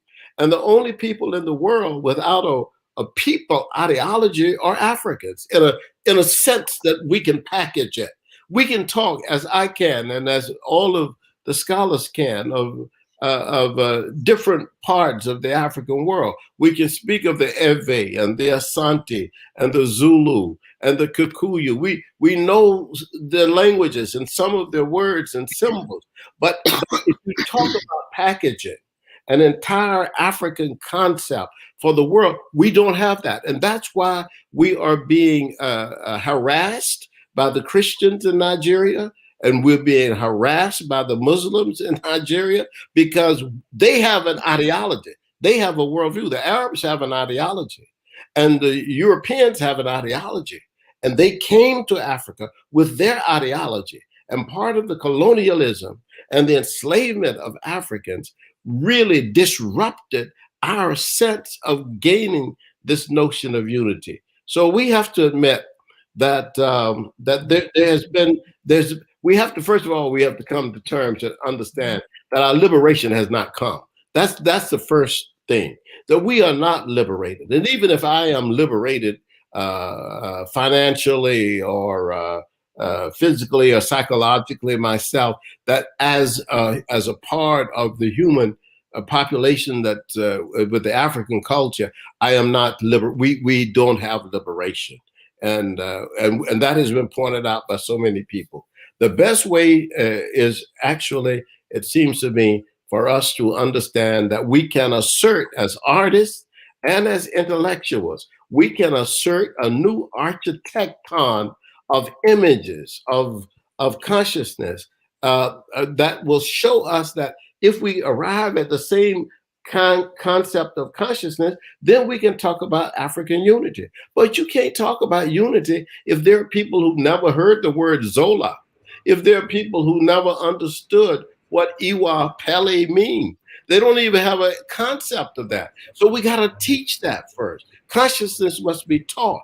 And once you teach consciousness, people are awakened and they say, oh, wow, I didn't see that before. Then those people we can work together with to help to reconstitute a society. So what do we do with our time? That's an important thing. I think the speakers were absolutely incredible. The artists gave us some powerful points, and in the tradition of Queen Ransom Kuti, it was Omalati. Was really wonderful to hear Seun talk about that whole tradition, because his father, of course, is one of the great giants of our history and culture. And then this question of divinity, it's very complicated for me, and I'm not very good at this particular subject, but I always love to hear Baba Wade Nobles and Baba Small talk about it, because they know so much more about it than I do.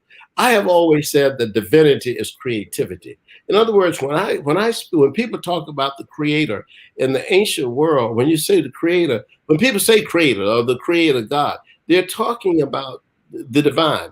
And what makes human beings divine is the ability to create. This is why we say, and I have said sometimes I go to a club, a jazz club, and I'm listening to the music of the artist. That to me is divinity. When I am sometimes watching an artist, a choreographer, do a good work, I say, wow, how couldn't she do that? That to me is divinity. Divinity and creativity to me are parts of the same thing.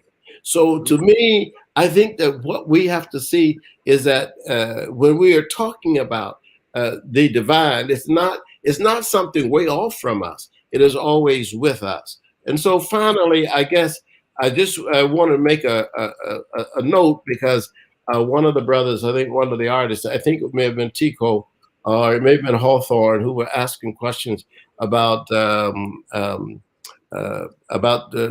about Budge and all the people who dealt with Egyptology and all that kind of stuff, and about the ages of Africa. I just happened to have the experience about 1.5 years ago, before COVID, to travel to Mpumalanga province of South Africa to visit the oldest human-made site in the world. And it is in a place called Nzalo Ilanga.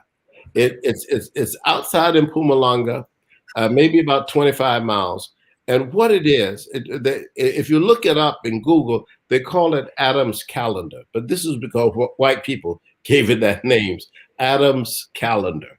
And what it is thousands of stela that have been stood up by African people, and it is dated to 100,000 years ago. That's in Africa. There is no other monumental site in the world as deep and powerful as Nzalo Ilanga, the place of the rising sun. And this. Now, the reason we didn't know about it, because people say, well, how did Africans know about it? Well, Africans knew about it, but after 1949, you know what happened in South Africa was apartheid. And this land was owned privately by white people. And they wouldn't tell African people about this.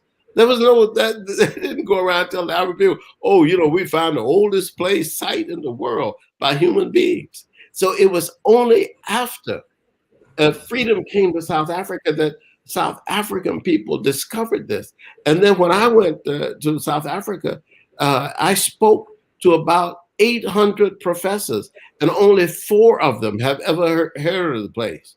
And this was the most incredible thing. I'm saying, well, why don't y'all know? Y'all need to go and study this. I came all the way from the United States because I read an article, and I just flew over and said, I want to go up there. And I, rented a car, talked to a colleague of mine from South Africa, and we drove up to see it.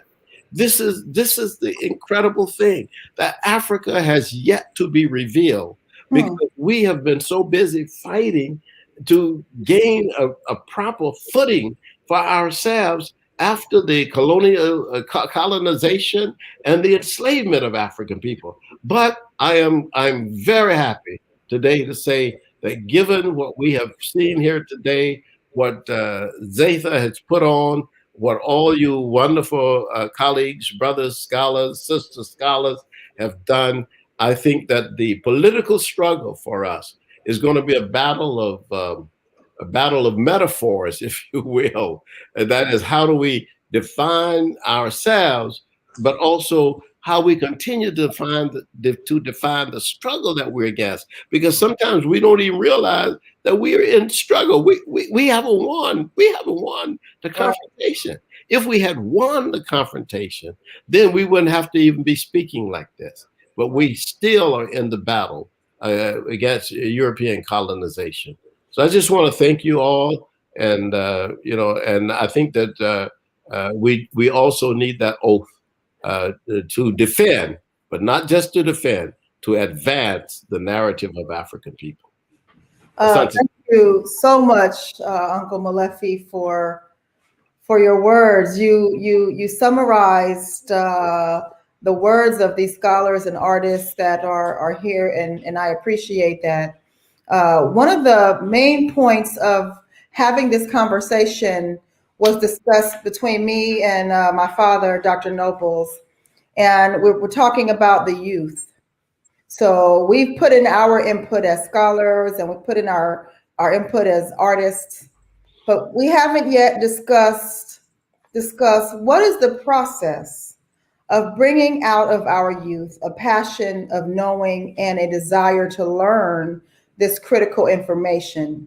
Because as we're talking about changing or polishing up the narrative, realigning ourselves with the good things that come out of Africa, the good things that we are as African people, how do we bring this out of our youth?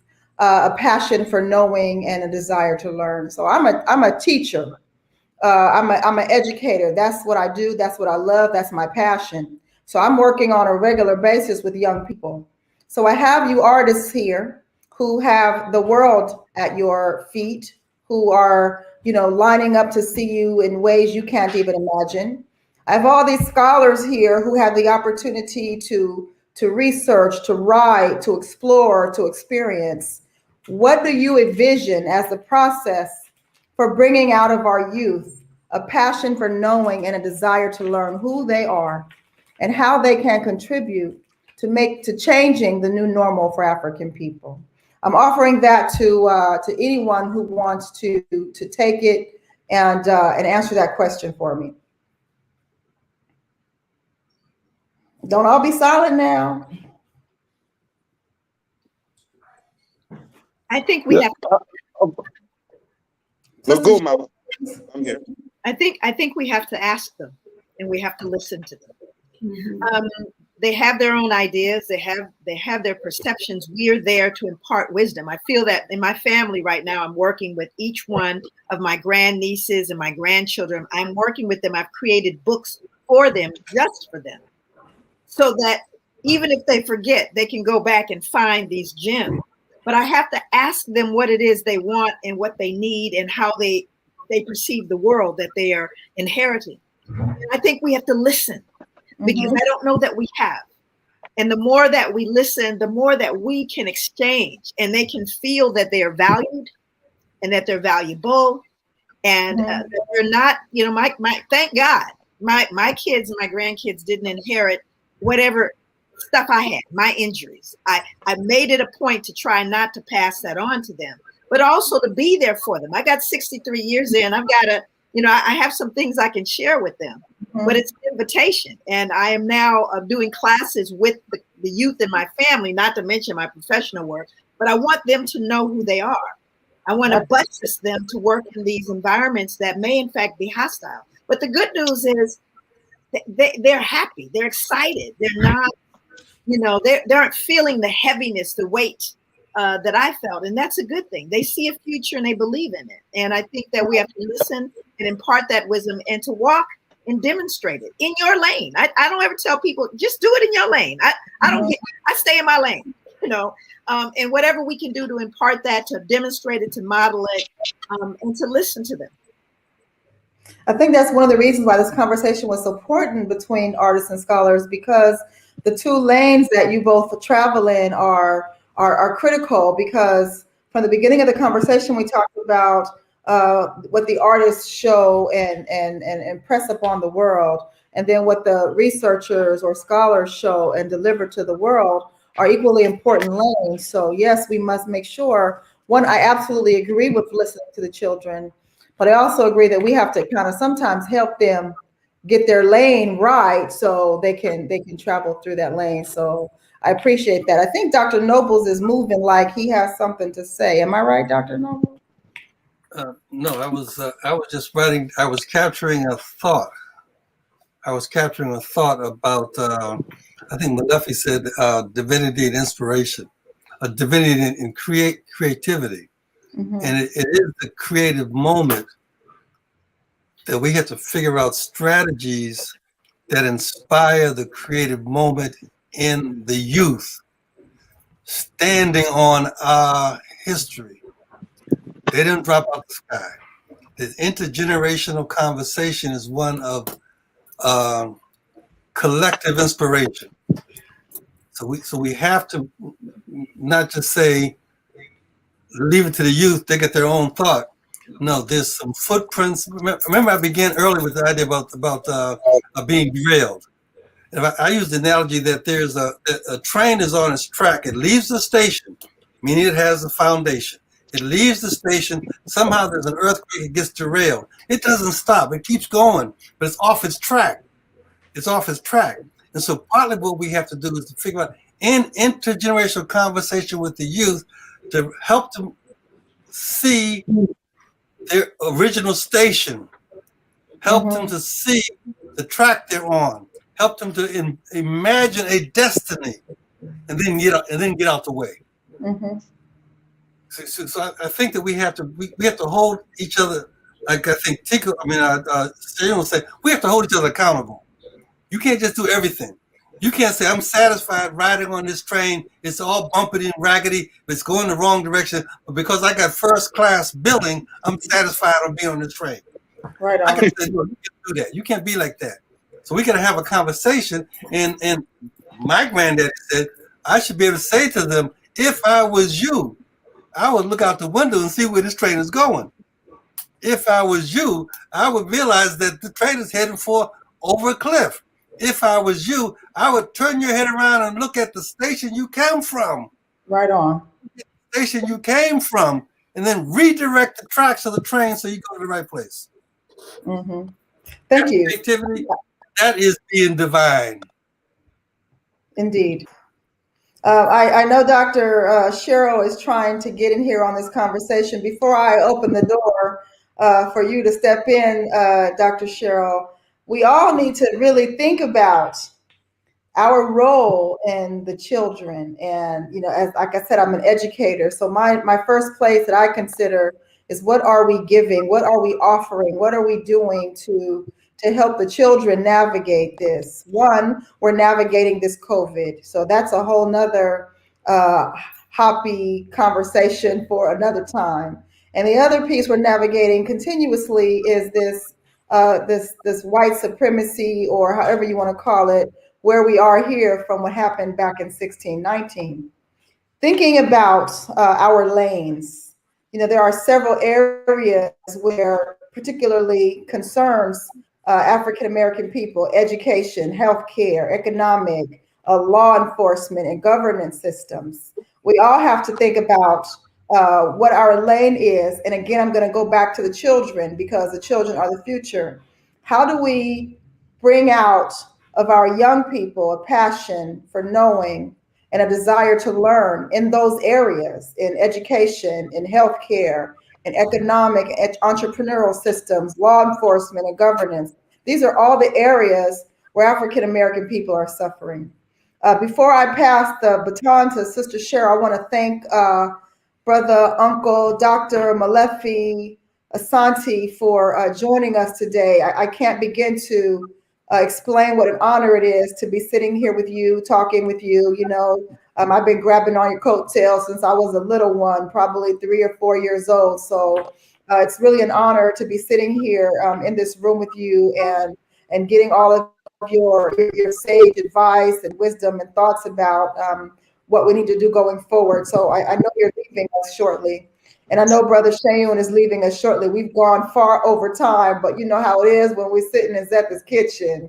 We just kind of end up talking and carrying on. So in advance, I know you have to leave. That's fine. Thank you so much for sharing with us your time. And I'm not kidding about the next talk with Brother Seun and Brother Tico, even if it's just the three of us.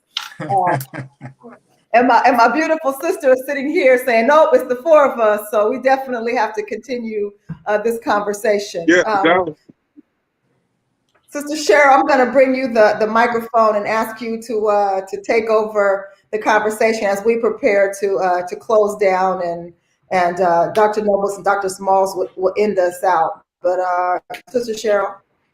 Thank you. You know, if we're not doing this for our children, then why are we doing this at all? So I want to say that passion to know this is there.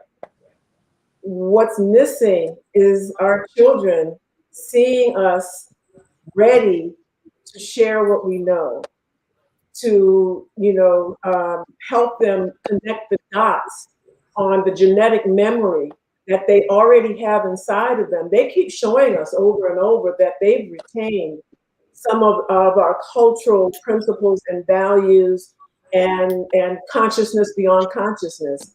But we haven't shown up in consistent and broad enough ways to address their need. And I mean, so for example, if you look at Los Angeles County now, they just announced that ethnic studies will become a regular bona fide portion of the high school curriculum in the public schools.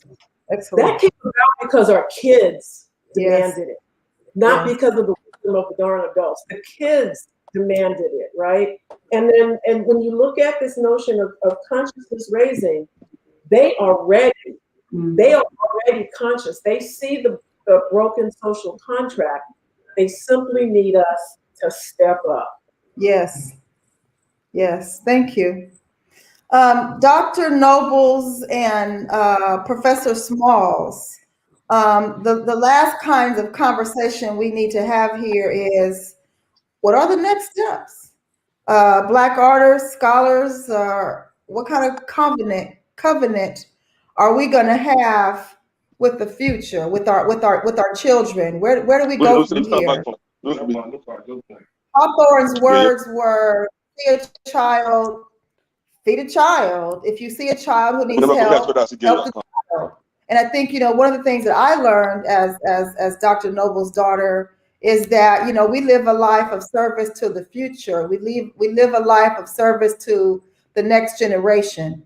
So here we are, and I have on this panel all these really powerful scholars and these really powerful artists, and I'm asking you, what are our next steps, Dr. Nobles, Professor Smalls, Dr. Grills is here, Hawthorne, Tico, Sister Joy. What's next?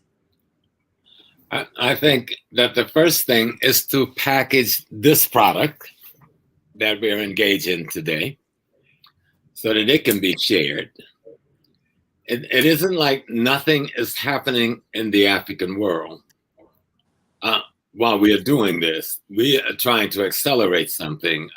Brother Hawthorne was talking about something so basic, like the creed of doing unto others as you would have them do unto you. Like he was talking about walking that 5 minutes to the store, but also expecting the Black store owner to respect the integrity of that customer that walked that 5 minutes. That type of basic kind of human behavior between one another is essential and should be a part of the theme of just this product. And I think this product should have at least one more step where we bring in young people from all of the different segments. But let me be clear on something. I do not believe in the generation gap. It's a myth. But we've played into the white folks' mythology of a generation gap, and it has caused us problems. Okay? I think what we have to be clear on, the discussion is not about Black youth as some separate ethnicity, or the Black elders or artists or scholars separate entity. There's a Black family. And this discussion is about the optimal health of that Black family, of which the youth is just a part of, because their function is to move into the future with the experience of the adults and the elders from the past. And so I think if we frame the dialogue right, we've got all of the tools. I've listened to all of these beautiful minds today, and they're doing work in the community where they're at, yet they're doing this too. So I think it's the framing of this body of information. I think it should be transcribed and put in a space to be acquired. And I think the editing of this should be done and also made available for the youth. But I think there should be a discussion with segments of our youth community. Those who are into entertainment, those who are into the music, those who are into business, those who are into the politics. Because we saw when Obama ran, and I remember where I voted, because I voted since I'm 18, I'm 75, right? I could always walk in the door of the school around the corner from my house. This day, it was wrapped around the blocks. I'd never seen nothing like it. And it was mostly our youth. It was those who we said, don't vote. But what we didn't realize, it was those who didn't feel they had anything to vote for. And we again saw, under the leadership, a heavy leadership of the Black female community, an organization of voter education that brought Biden in. And so one of the largest African-American voter turnout in the history of the country. So it isn't that our people are docile. They're trying to use whatever tools that's available to use. We've got the largest graduating class of Black males coming out of the college in the history of America, happening right now. Okay? But we're not paying attention to it. It's like, how do we now give them a vehicle to convey all of this that they have? Mm-hmm. It is the youth that was leading the thing in Black Lives Matter in the streets. Yes. It was the Black youth that was leading in the voter registration and voter education process. And they were following the guidance of Black adults and Black elders. But we need to give direction to the ship. The ship needs to have a map and say where it's going. Mm-hmm. And it can't just be responding to each new wave. And so I think that's kind of where we have to look now. And I think there should be at least one more gathering and like this one that involve youth from all of those segments, economic, political, and cultural, in the discussion, you know. And I think the transcription of this dialogue should happen. And I think the editing of it as a media project should happen. And then this particular grouping that have been pulled together for today, that we should not end our relationship when we go off of air today. That somehow we need to find a way to continue this dialogue between us, because I've learned so much today, you know. And Hawthorne, the power of how language is used, I tried to say it, but you just brought it down. Because we do live in a culture where we speak the English language. How do we make it work for us? Right. How do we use it appropriately? Right. So I thank you so much for that. You open up a whole nother space in me, you know. Wow, Dr. Smalls, thank you so much for your words and for really kind of summarizing a lot of the content that we've offered here and giving us some ideas about how to move forward. Dr. Nobles, I'm going to give you the mic, and then we're going to start closing out. We've got about 8 minutes. I think that there is no summary here. I think that if we are wise, we will, as we turn off, we will meditate and think about what we've actually heard. Because we've been trained to go to a class, and when the class is over, we go somewhere else. But I think I would advise us to think about projects and strategies that we may want to engage in with young people. Mm-hmm. I, like James, don't believe that it's a generational gap. Every major revolution in the world was led by young people. Mm-hmm. No folk. Even our civil rights movement was led by young people. Mm-hmm. So it's not this generation gap. We can't fall into that. We're defaulting back into the Western narrative. Right. So let's not this that we should simply say that there's some ideas that we want to transmit to young people and get out of their way. Mm-hmm. Yes. Some ideas that we need to begin. We're James and I are 75. We need to say we've been just hanging out in the park. We've been doing stuff and thinking stuff. Let me share my history with you, and we can do that with the idea of ideations, not ideology, not the study of ideas, but the use of ideas. Ideations. What ideas can we engage in as a spinoff from this? As a covenant for the rescue of our old way to be the new normal. I have 12 I want to suggest to you. First is rescue our ancestors. Don't make them a name that we use to pour libation with, but rescue our ancestors in a way that we can talk with them. How do you talk with the invisible ones? How do you communicate with the dwellers of heaven? What are the signs that them speaking to us, but we disregard because we can't read the signs? What is that little breeze that goes by my ear and we think it's a mosquito, and it's not a mosquito? It is the whispering of a message. How do we do that? How do we work at that? So rescue our ancestors. develop projects that we can research family genealogy. We didn't just we come from somewhere. I'm now in Cypress, Texas, but I got folks down there with James in South Carolina. What do I know about them folk? What do I know about my own personal family genealogy? There are lessons to be learned. Then tell the story. Encourage our children to tell stories, to tell history about who they are, and not this little individual stuff, but us as a people. And then how do we enhance our cultural grounding as a family dynamic?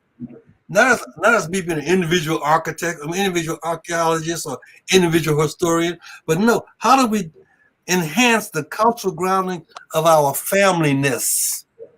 Our familyness. And then do what Joy is talking about. Then sit down with your own little babies and teach them that.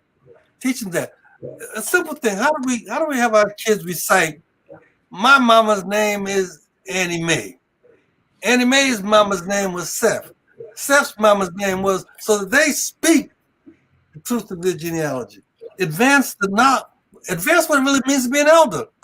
Eldership is not just old people. It's not just being old. It is a craft. Eldership is a craft. How do we advance the knowledge of eldership and parenting? Parenting, everybody says, we didn't get no handbook on how to be a parent. But you did because you had a parent. So again, you got a handbook because you had a parent. And your mom would say to you as a grandmama, leave that child alone, baby. Let there be some of that dirt. Dirt don't bother nobody. There's a chemistry lesson in that we don't even think about, that our parents taught us. Then provide as kids, provide opportunities for interfamilial bonding. James's children is my children. Molefi's kids are my kids. That's what Zetha was raised to call James uncle, to call Molefi uncle. We, as far as we know, ain't got no real blood tie, but we got a spirit tie. And so there's a deference that we should do around intergenerational, interfamily bonding.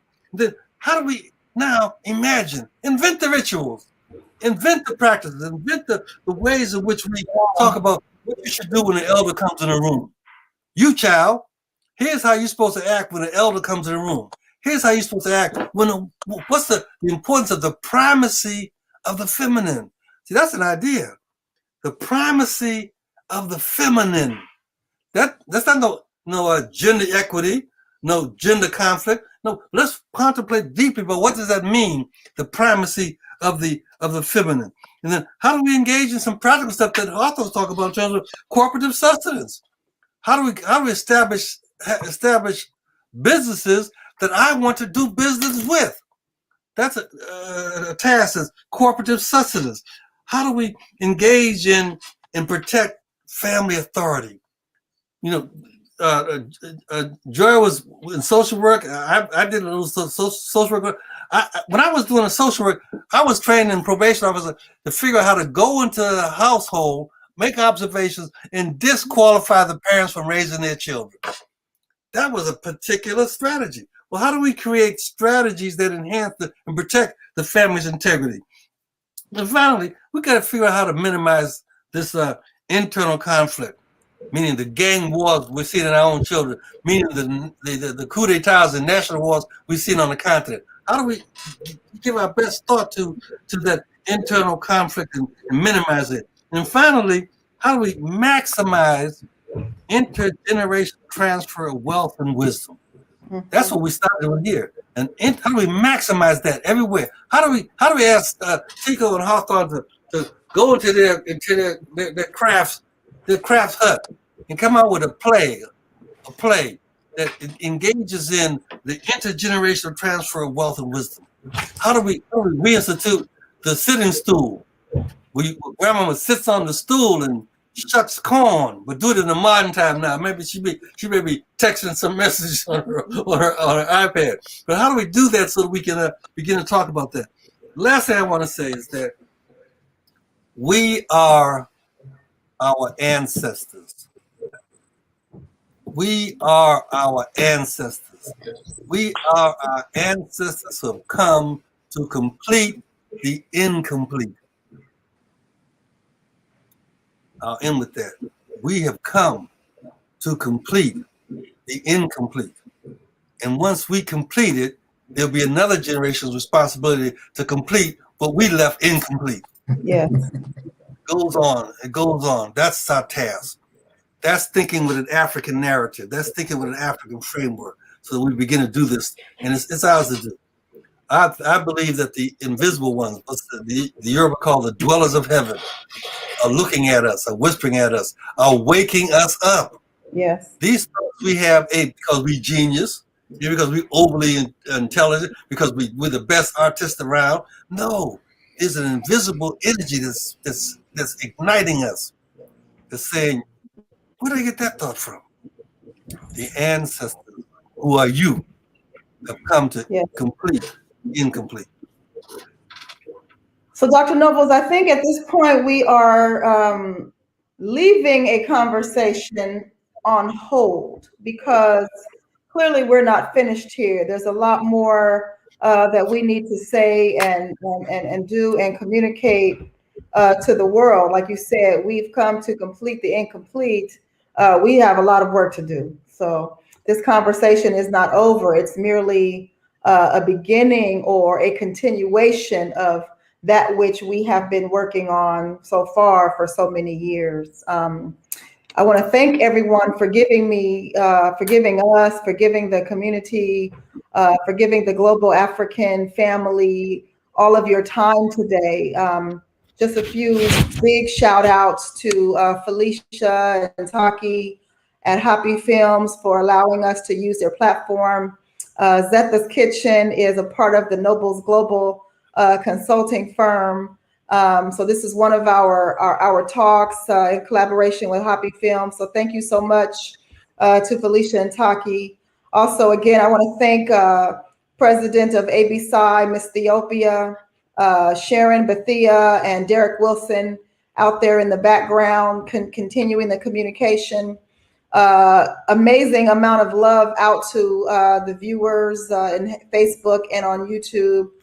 We see your thoughts, we see your points. We appreciate you being a part of this conversation today. Also, a shout out to Historical Africa. Check historicalafrica.org.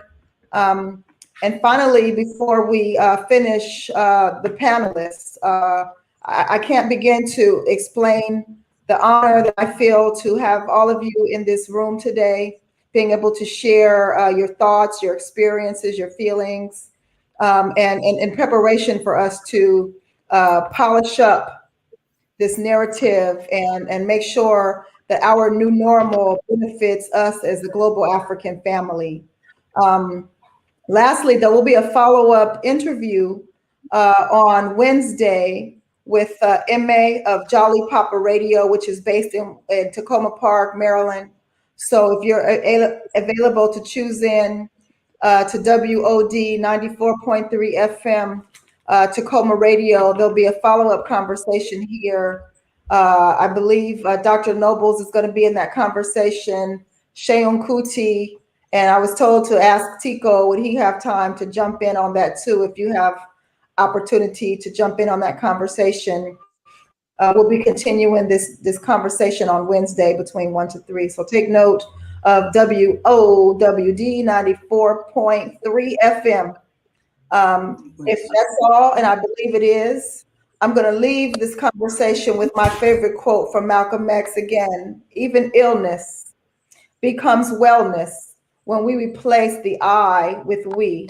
And that is our task in order to polish the narrative, to take that from our ancestors, to move African people forward, to advance the global African family. We have to think about what happens when we replace I with we become well. So that is your charge today to the world out there. I'm going to end with that. And hopefully I'll see you all Wednesday with Jolly Papa Radio. You can check them out on jollypaparadio.com. Thanks, everyone. Peace and blessings. As a personal privilege, whose child is that? Whose child is that? And I have both two of your daughters here. My sister. Babies.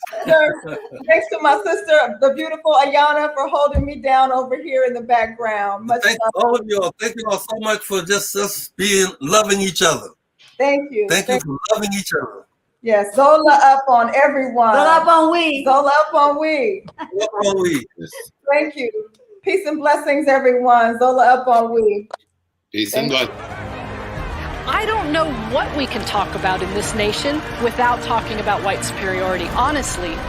Who defines the meaning of God also defines the relationship between economy and God. African Americans spent $1.3 trillion last year, making us the 16th wealthiest nation in the world. Why have we not turned those riches into wealth to develop our community?